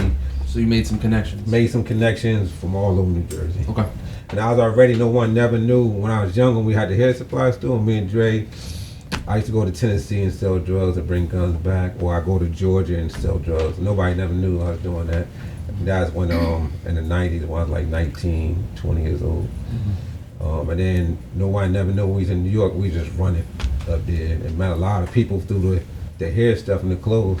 We met a lot of people and at a young age. Okay. So now I'm networking, I'm out, and you meet other big drug dealers, and the way I move, they like me. I knew this one guy, he ran a whole project. So me and some people were verified, get on the show. I was probably the only one to go to certain projects in Newark, Trenton, down in Camden, and Elizabeth, other places by myself. And Khalif, you just mentioned something that people can verify what you're saying. Like I said to you before, you don't strike me as the type of person that engages in a ton of hyperbole. Yeah. So there's no need for that. Like I'll take your word on merit. Yeah. I respect you enough. Okay. All right, thank you. Yeah, you're welcome. So I go there by myself. Okay. And we buy drugs, exchange drugs, and somebody step out line there, the same thing. Like I'm let them know, like don't play with me. I don't care where you from, what city it is, what you do. Okay. I'm a man, I'm gonna handle mine just like you gonna handle yours. So the thing was, I'm selling coke and crack, and they selling dope. So we exchange. You come to Long Branch or somewhere in Monmouth County, I make sure you get a house, get somewhere, you sell your dope, I make sure ain't nobody gonna mess with you. And they do, I just make sure everything right. And he do the same when I go their way. Right. So it's like a neutral respect. We not clashing on the type of drugs, but we both getting in each other's cities. So some guys to see like a neutral respect.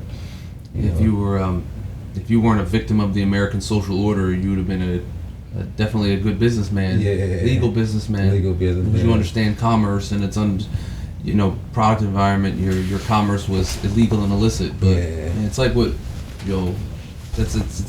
it's sad to see that type of, you're in that world. Change a few things, you'd have been, you could have worked for Merrill Lynch or whatever. Okay, so you're setting up in ways and out ways, and something happens or something. Okay. So I just see how I can word this, but I don't want to blame no one. So, for instance, say I would go to Tennessee. that's my man's avenue. So it's no one that had each other, but that's his avenue. I'm gonna follow his lead. This your people, I'm gonna follow your lead. You know the ropes around here. Gotcha. If we go to Georgia, that's my avenue. You're gonna follow me. So he had certain people he know in a certain area in South Jersey. So I'm following his lead. His people wasn't what they actually said they were. So we down there getting money, we making moves, and one of the guys we dealt with gets shot. Okay. So he called, money not moving like it should, and he calling up, I got shot.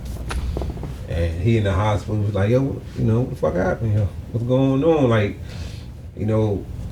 they came through, shot me, because he had a store, he had a little bodega. Okay. So I don't know we the target, who's the target, but I know the people we're dealing with got shot. And that's people's life involved now.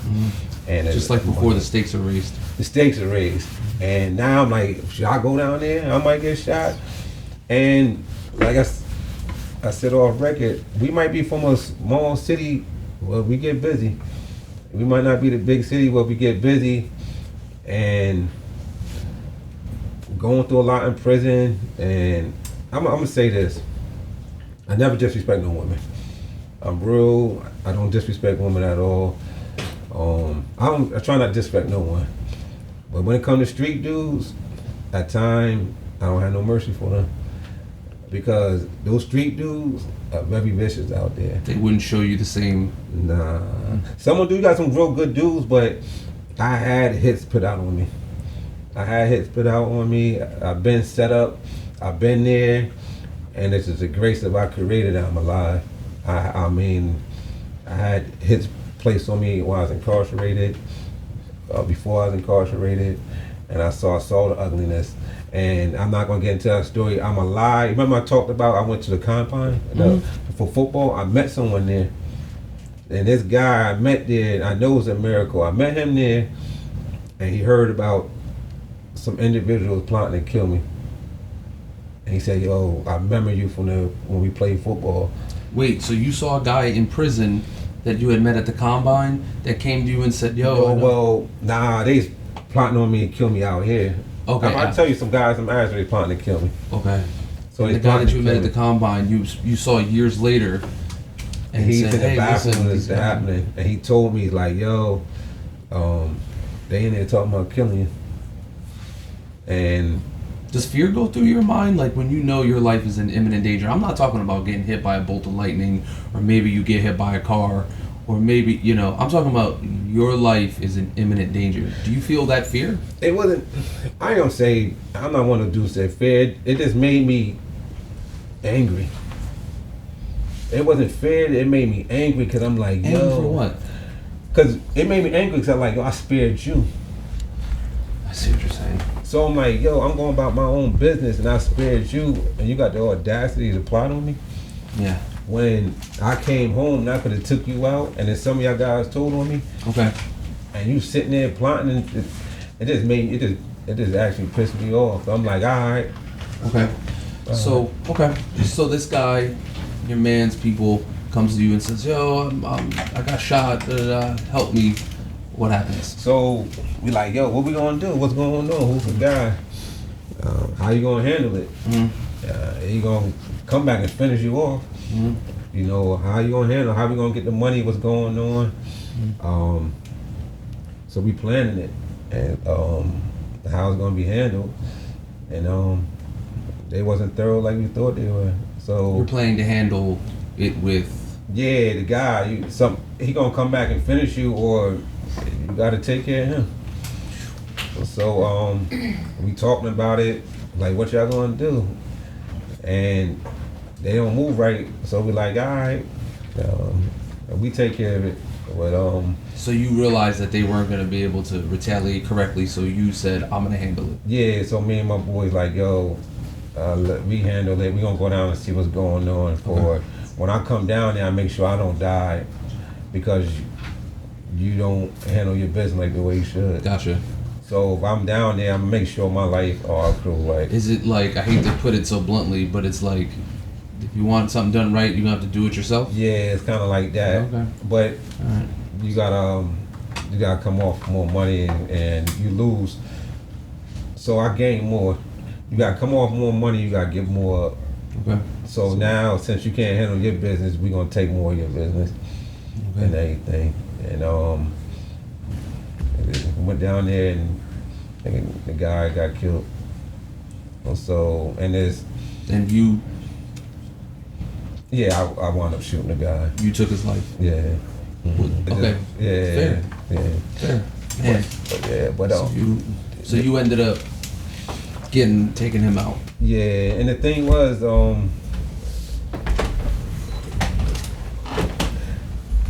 our style was different than theirs.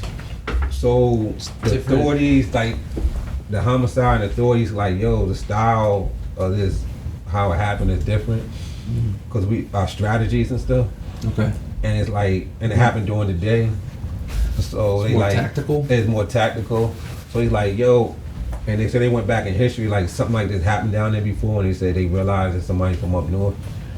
So I tactic, and we taught them certain tactics and the way we went about it, and like strategic moves. Okay. And I guess they told people like, yo, we's a little different, and I guess they so amazed like how we move, and I guess they told people from the city like, yo, these guys are like different and they serious. So we had a rep kind of like, I found out even some guys from Patterson, they just like, yo, y'all, they serious. Khalif is serious. Okay. Yeah. Can I ask you a question? Mm-hmm. Well, of course, right? Yeah. We're here.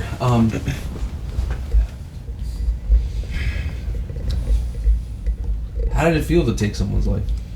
That incident, cause I got locked up for something else too. That's the only thing was locked up. That incident, it didn't feel right. And I told my brother, I called my brother that night, because that happened. It actually happened during. It's weird how it happened. The way we had it planned is something going on. We had to take care of something before the day comes. So it happened like on New Year's Eve. Mm-hmm. So there's a lot of partying that night. Sure. Something didn't feel right. I called my brother and told him like, yo, I fucked up. Something didn't feel right. Bish, you called Bish. I called Bish. Okay. And my brother said, he didn't yell at me enough, and he told me to pray. So like, he said, man, you gotta go pray. And I listened to him, and I got on my knees, and I prayed, and I asked the Lord, one, for forgiveness, and I asked him to stop me. I said, I didn't want to live like this. I said, I don't want to live like this. This is not the life. I know you didn't create me for this type of lifestyle. So I asked him to stop me, but the ironic thing, I forgot about the prayer after a while. Okay. So that happens. How do you end up getting locked up? Well, how'd you ever get caught? I wound up getting up in another shooting. Okay. Some months later, kind of similar. Okay. We picking up drugs. We picked up keys, bricks. All the terminology and stuff like that. Okay. I've seen enough movies. Yeah, you know what I'm saying. Yeah.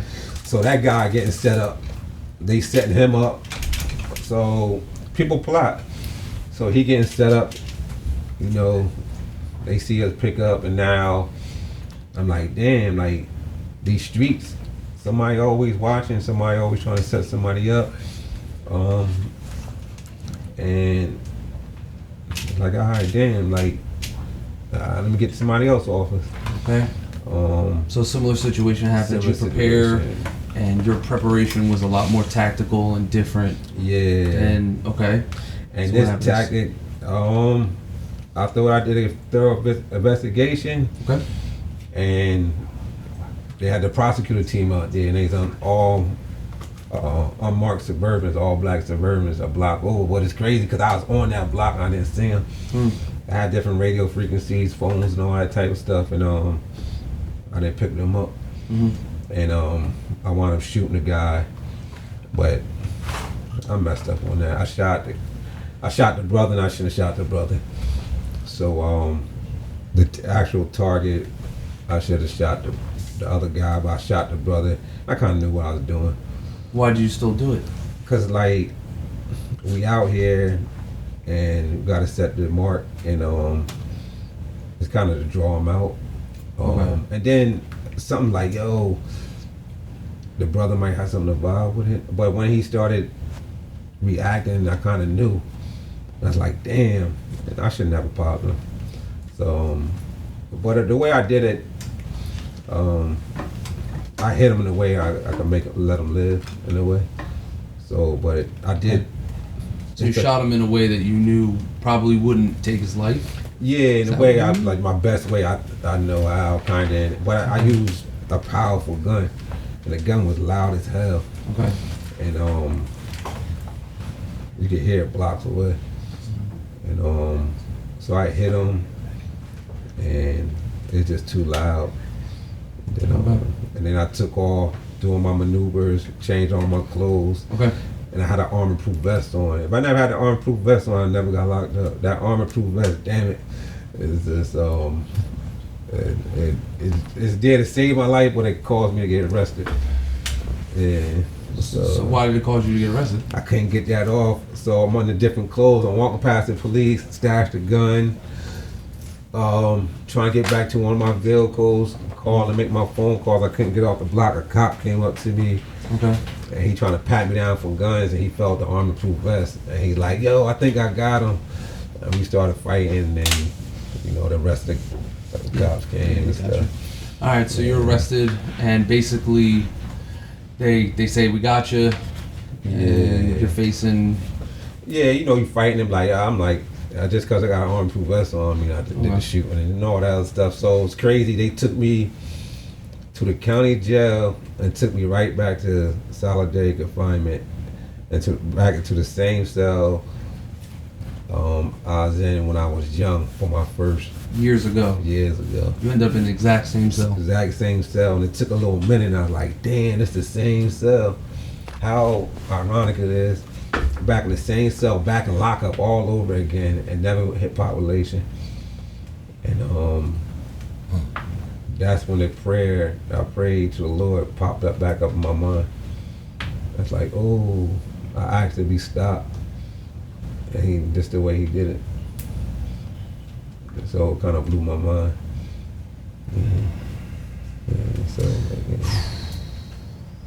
You're living that life, and the way to stop is for that to happen. Yeah.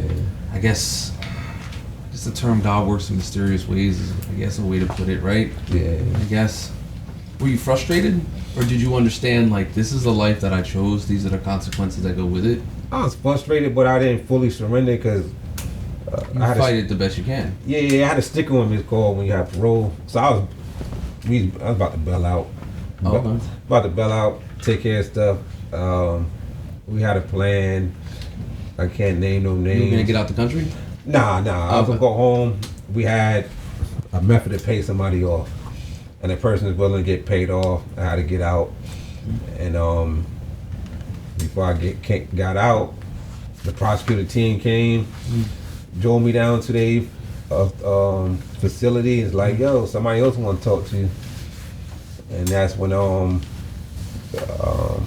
the homicide and the special investigation team from South Jersey came up in this from the shooting from before. Yeah, and just dropped a whole bunch of statements in front of me and said, read these, we be back. And so I'm like, oh. Yeah. Kind of like a checkmate. Yeah. In a way. Yeah. So, I remember reading about you beforehand, before all this, and I remember reading like all the documents, and it said that, the defendant Johnson, when presented with this, didn't want anything but to talk to his father. Mm-hmm. Do you remember that? Yeah, I remember that. Yes. I just asked to see my father. Like we were talking about earlier, he's an excellent man of wisdom, a man of guidance, a leader, and he's my father. So. If you don't mind discussing, like, what did you guys talk about in that, behind those closed doors? He came in,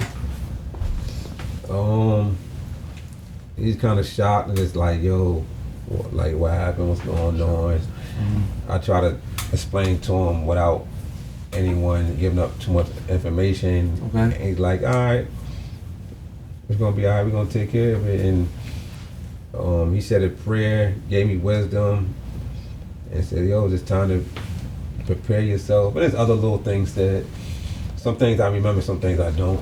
But he gave me a lot of wisdom he comforted me at that moment, where no attorney would or no one else.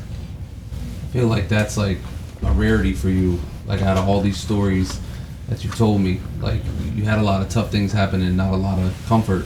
Yeah. That's like a rare moment of someone like having your back, even though you did something, really bad. You still were a human being and someone comforted you. Like, man. Okay, so long story short, what was the ultimate charge? So they charged me with the highest offense, capital murder. Okay. Which comes with the death penalty. So the judge wanted me to die. So capital murder, so murder for hire. It's time for you to die, and that's a different feeling.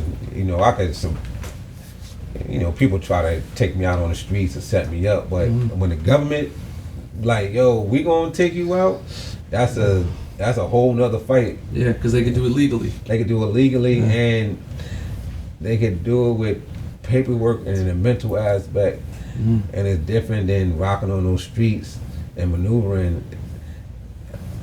It's a rough feeling, and you locked in a cell, and they sliding paperwork under the door, and that paperwork like, yo,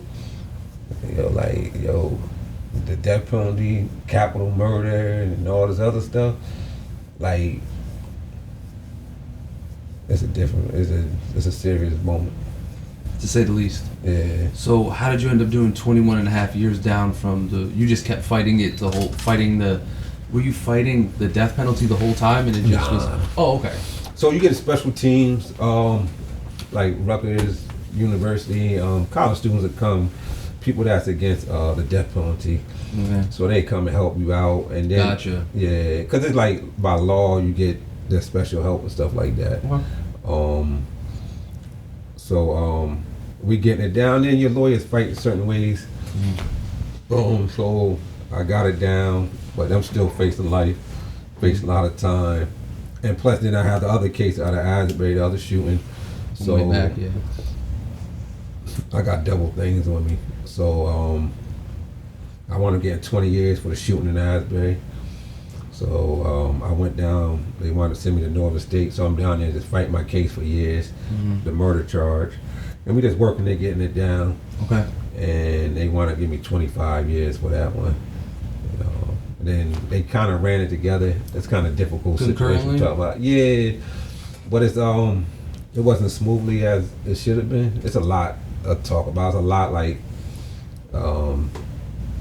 bureaucracy and all the rest of that stuff, paperwork, and when you faced with the realization that you could spend the rest of your natural life in prison, how did that make you feel? I was stressed.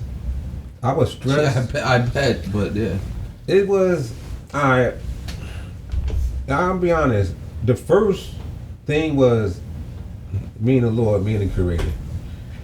That was more than facing life in prison. So it was, people are gone. So now I gotta, excuse my language, fuck doing life in prison. What about my life with the Creator? What about my life with the person that brought me in here and what he created me to be? And I know it wasn't him create me to be no monster or nothing like that. So I had to go back to the essence what my parents taught me. I learned, and the elders and the traditions of our families and stuff like that. So I'm in a cell. That's what I'm dealing with. So everybody else might be tied up. Oh, I'm gonna do life in prison, I scratched that bullshit. Okay. And like, yo, I'm gonna deal with reality. I'm gonna deal with if I'm gonna do life in prison, I'm gonna do life in prison knowing I have peace with the Creator. Or they gonna take my life, I know I'm gonna leave here knowing I got peace with the Creator, because I don't know if they gonna take me out. So that's what I dealt with first. Okay. And it was a hardship and a loneliness, and it almost broke me. And because I'm in lockup, and that's when I knew things were real, because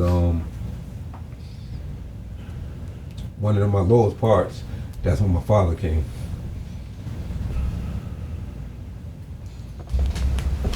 I couldn't touch no individuals at the time. I'm in lockup, and they let me out. They put me in cages, and I'm looking fucked up. I look bad. So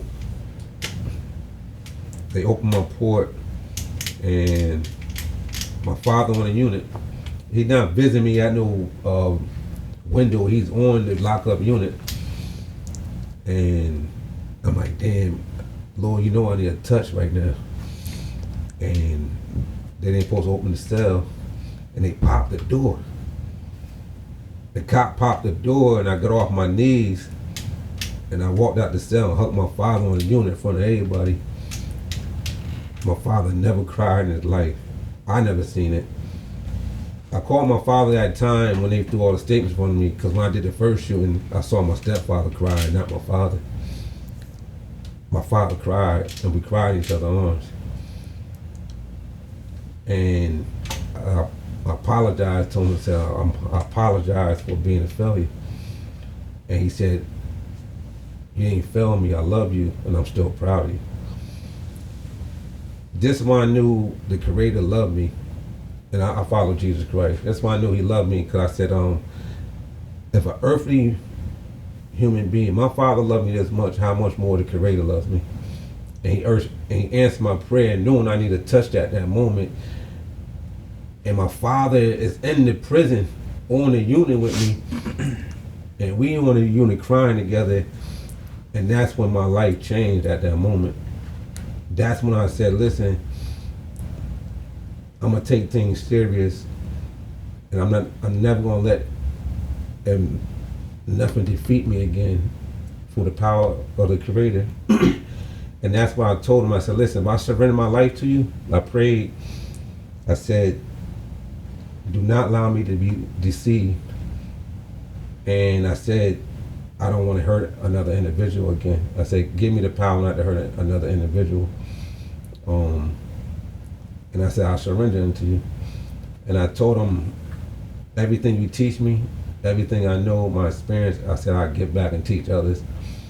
And I said, just like I went hard on the streets, and I went hard on the streets. I didn't really tell y'all the things I used to do. I used to go hard. And I said, I'm gonna go hard the other way. And I'm not gonna let nothing stop me, no one get in my way. And I mean that, and I've been doing that ever since that moment. And I have my ups and downs. But when you see a man and your father crying in your arms in front of everybody on the unit, and you ain't supposed to touch nobody at that time, that's a different type of thing.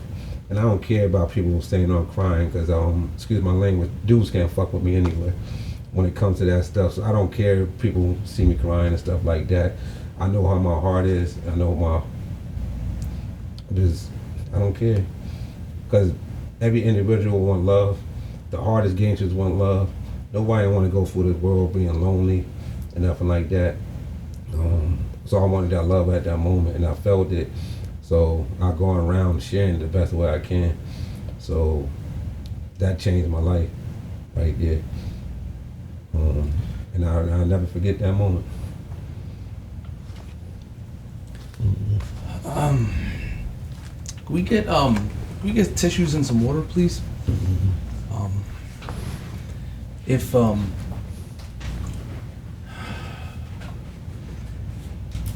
love is a touch. Yeah, thank you. Yeah, thank you. Thank you.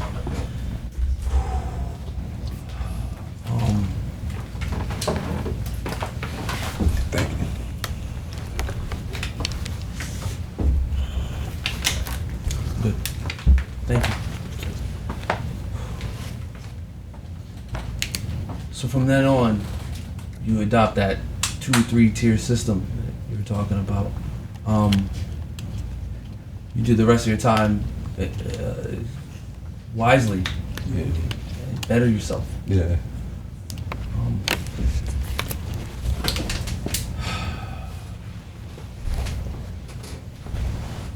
When do you find out that you're gonna get out?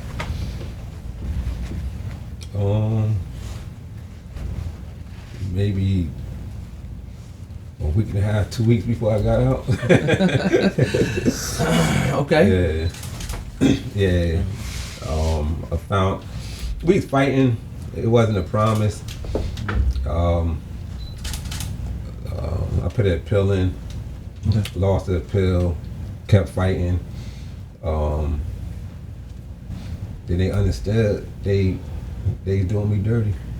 They understood. One of the head detectives told the prosecutors that let Mr. Johnson out. He said his co-defendants got out, and he's like, yo, something's different about him anyway, just let him out. And they said no. All the political stuff said, nah, I'm not letting him out. Okay. And then I kept fighting. Then they came and said, yo, we're gonna let him out. And they like, yo, he gonna win the case anyway. And let you out? Yeah. And they let me out of lockup though. Okay. Yeah, they let me out of lockup. Okay. Yeah.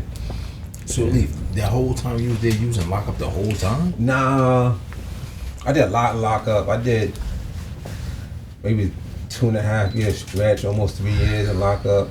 I did off and on. So I'd be in population and they snatch, like, when it really happened one time, I'm in my class, in my room studying, I was taking my college courses, and he just came. An incident happened, so something happened. I got my face split open in prison. So there's a lot going on. So they checked myself for bangers, for shanks. So when they came, like, that's what it is. And they put their handcuffs on me. And they took me to a part of the jail in Trenton I never seen.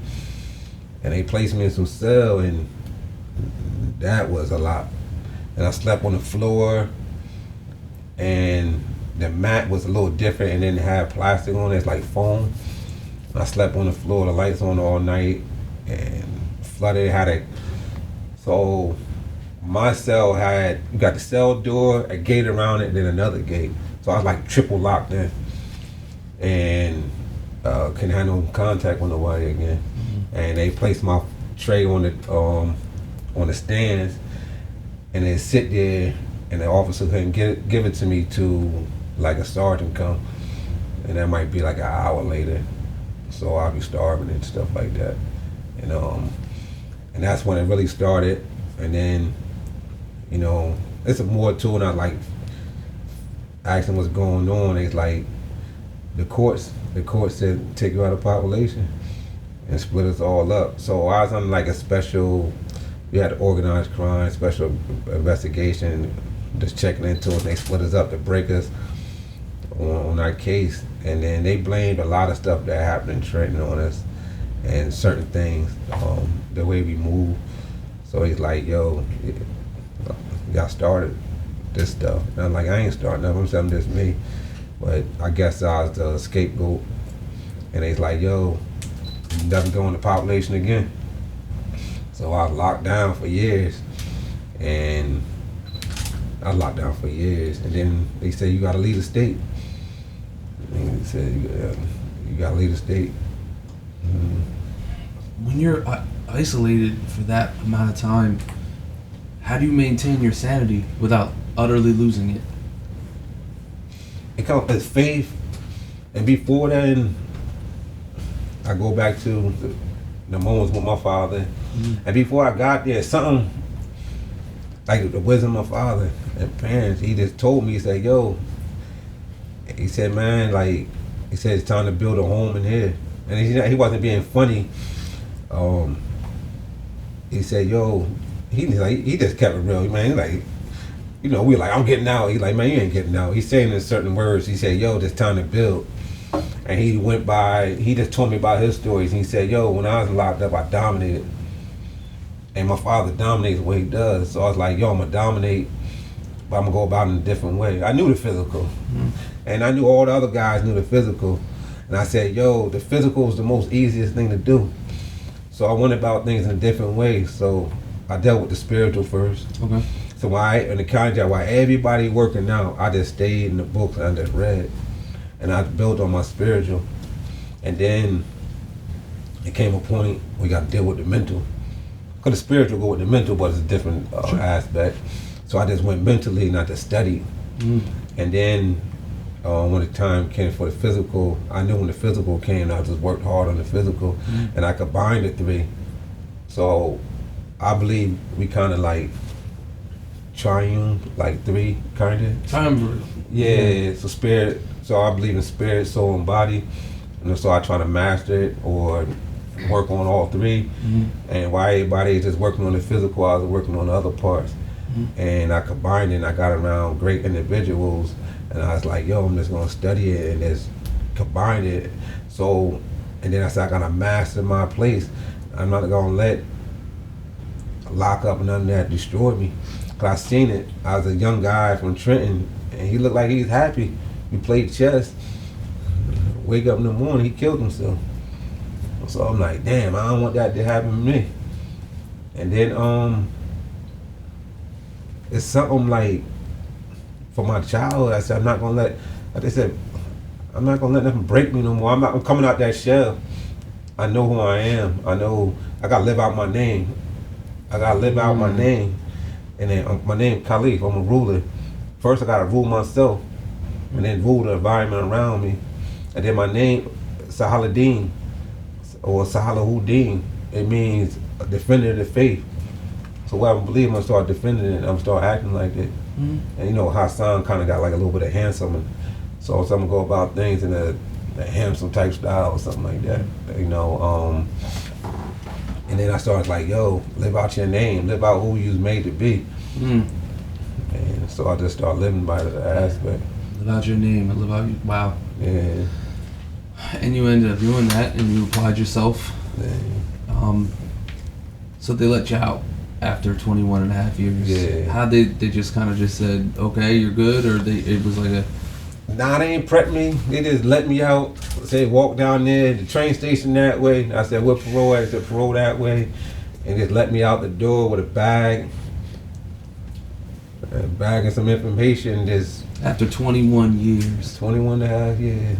That's almost like, I'm not trying to make it sound a certain way, but it's almost like, you know, letting a caged animal that had grown accustomed to being caged free. That's gotta... Did you feel overwhelmed? Yeah, I just felt... I can't imagine that. Yo, get to parole before something happened, or yo, just walk, just get there before something happened. If you could describe the American parole system in this country in one word, what would you use to describe it? Fuck. I was gonna say trash. Trash. It Okay. is. Okay. All right. So Slavery. okay, fair enough. Yeah.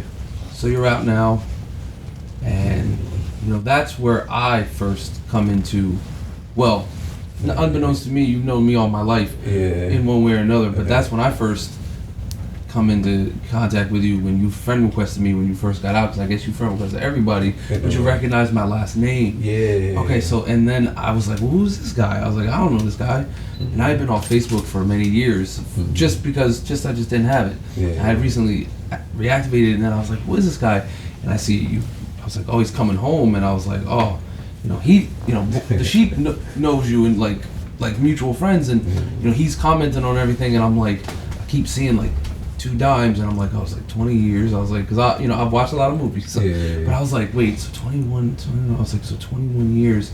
I was like, well, he don't look like he did 21 years. I was like, that's for sure. I was like, you know, so, but then I was more intrigued because like I have a thirst for knowledge, and like I'm inquisitive by nature. Yeah. So I was like, well, who is this guy? Like I don't know who this guy is. And life is weird, so here we are. Yeah. You know, after all that. So, what are you up to now? The most important stuff. So everything I've been learning in prison, taught, I'm out here just manifesting now. Okay. So Talk to me about some of that stuff. one, I'm gonna talk about the nonprofit first. Okay. As soon as I came home, I started my nonprofit. It's called Build Your Success.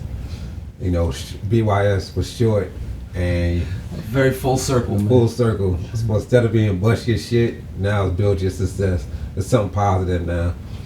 You know, so I said I'm gonna rock with the positive way and bust society with success now instead of the negative way. Okay. So that been launched. We starting programs with that. What is the purpose of that? The purpose of that is teach people how to to be successful by utilizing their skills, their mental aspect, humility also. A lot of people don't talk about humility. A space where people can actually be free to talk about their mental health. We starting programs for individuals coming home like me doing a long time don't have a platform for no one to help them get their license. They do, but not in the way they should. So for me, I came home and the right jobs wasn't provided for me. The right housing wasn't there. So BYS is making programs for individuals get the right housing. Let me use an example. If I'm looking for housing right now, they're gonna place me in a shelter. So I have a friend, I'm not gonna say his name, they're gonna place him in a shelter. And he said, no, send me back to prison. Because one of the reasons they're gonna place him in a shelter in an area where he actually killed someone. And he said, that's suicide. He said, you're gonna place me in a shelter. I've been going for all these years. And one of these people know my name and this and that. And I'm new, I'm trying to develop myself, I'm trying to get back in here. And I'm in a shelter, I don't have peace. He said, anything can happen to me. And he said, also, it's the same as prison almost. You share a bathroom with someone, you have rules, you have to get up at a certain time, you have to go to sleep at a certain time. It's like, it's just another form of incarceration. And so I don't think, and it triggers the trauma they went through the whole time they was in prison. So I don't want individuals like me to go there. Okay. So I'm trying to create a program where we can find the housing for these individuals. So I'm working on that. Okay. Financial literacy, not just for people that's informed and incarcerated, but for individuals that's out here, because a lot of people don't know.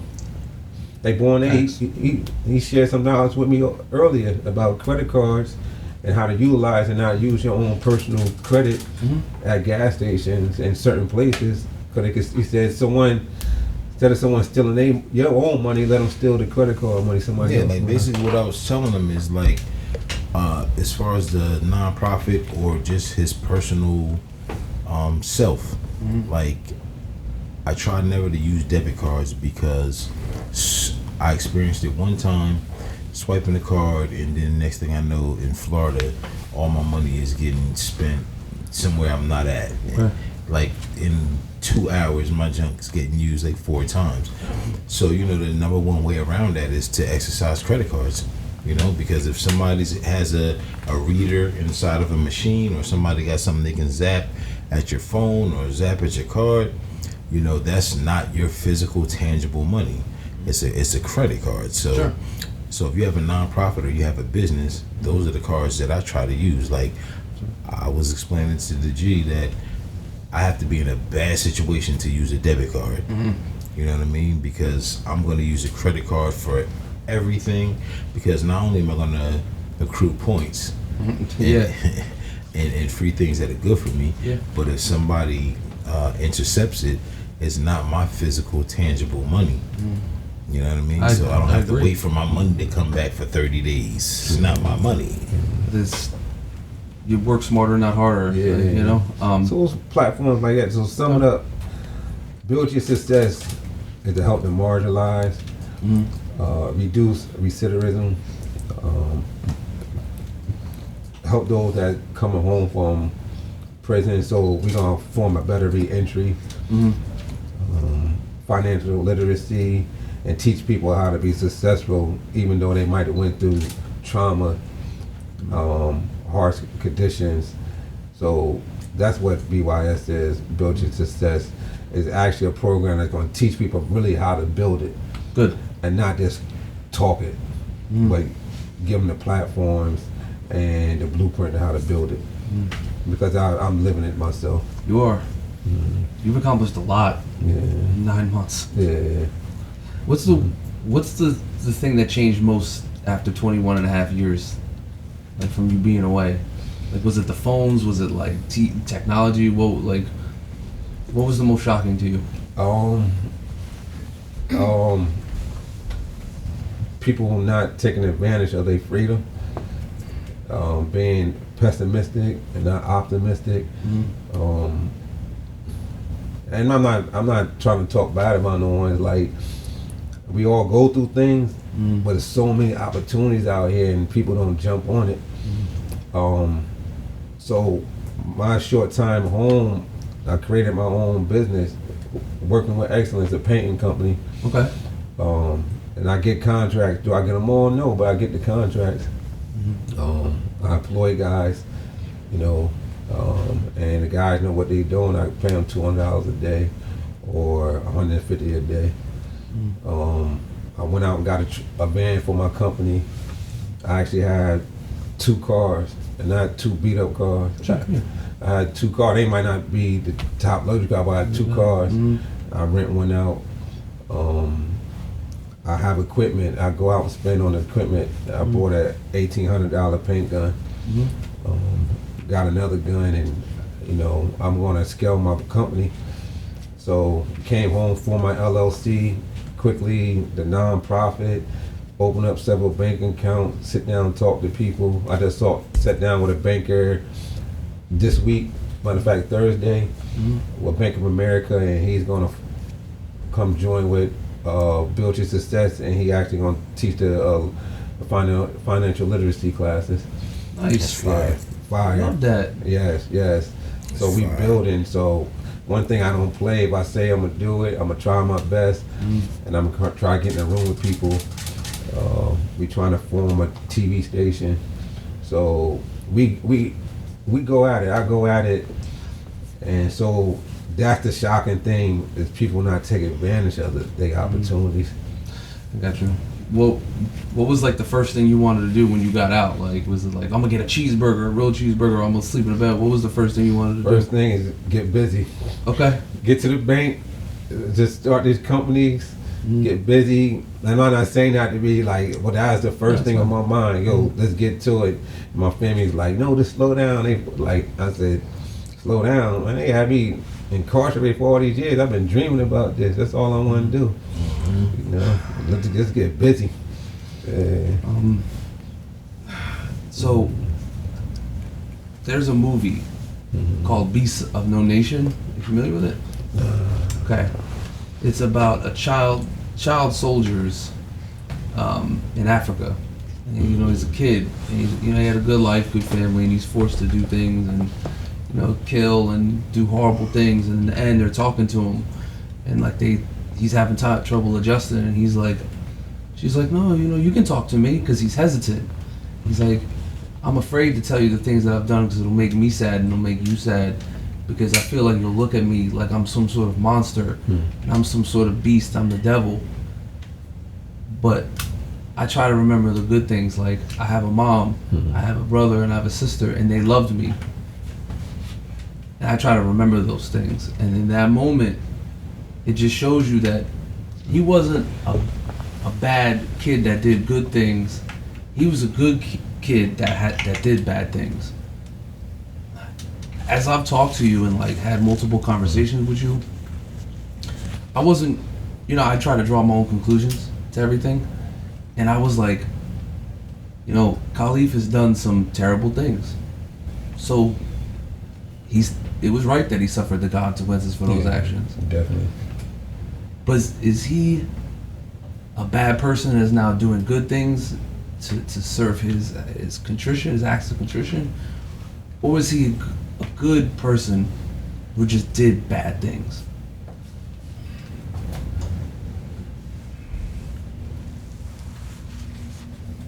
I firmly believe with all my heart that you're a good person who did bad things. And all you wanted was love. And it's hard, you know? Yeah. It's hard. It's hard being afraid of something and hurting and not having an outlet for that. It's hard. Yeah, it is. Because you're just a kid. You were just a kid. Yeah. You weren't given a lot of chances. Nah. And you looked for help and you asked for help and you weren't given a lot of help. Nah. And yeah, you did some terrible things, but if everybody in this world that did bad things were never forgiven, then everybody would be guilty. It's true. They might as well lock us all up. Yeah. Every single last one of us. All of us. Yeah. You know, he who is without sin cast the first stone. Well, nobody's picking up a stone. Nobody picking up a stone. Nobody. Nobody. Yeah. Yeah, that kid reminded me of you. Mm. Because he was a happy kid in the beginning of that movie. Yeah. And he did some horrible things. Mm. And I know I read a book called Long Way Gone by a real child soldier. And he was killing people at a young age. And I was like, man, like, and all he ever wanted was to play video games and play outside with his friends. And he didn't know what to do. He just found himself in a situation where it was never him. Yeah. He did those things. Mm-hmm. And he suffered for those things. Yeah. And you did bad things and you suffered for them, and it's just life. But I firmly believe that people can change, and I feel like I've never actually sat in a room with somebody that truly transformed. I believe I'm sitting next to that person right now. Thank you. Yeah. Yeah. I honestly believe that. That's the conclusion that I've drawn. So, thank you. Thank you. Thank you for your strength and your courage to sit down and talk to us. You know, Yeah. you're stronger than you give yourself credit for. And yeah, like I said, you've done terrible things, and it's right that you were punished for those things. Yeah. That's okay. However, all in all, I'm proud of you, and I'm proud to know you, sir. Thank you. Absolutely, Khalif. Yeah, I appreciate it. I'm sorry. How can the people find you on social media? Just by my name, Khalif Johnson. Usually have 41 at the end. Okay. On Instagram, Facebook. I don't do Twitter too much, but I'm on Twitter also. Okay. Also, we developing a platform for Build Your Success. Mm-hmm. We have an event on August 10th at night, Okay. and Homedale. It's called Night of Excellence. Please come out and support it. All the proceeds are going to the nonprofit Build Your Success. And people can find the information for that event on your social media? Yes, you can find it on the social media also. And that night is going to be an excellent night, and it's bringing a lot of people together. I think need to be together to party, to network. We have in New York come out, Connecticut can come out. Mm-hmm. It's going to be a tri-state thing, and it's just the beginning of excellent moments. You know, for like platforms like the Ransom support. You know. Yeah.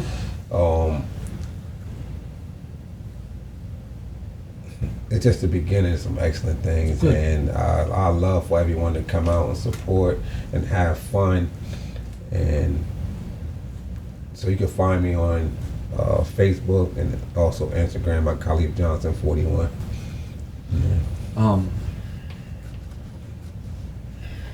People can change. Yeah. People can change. Yeah. You changed. Yeah. You changed.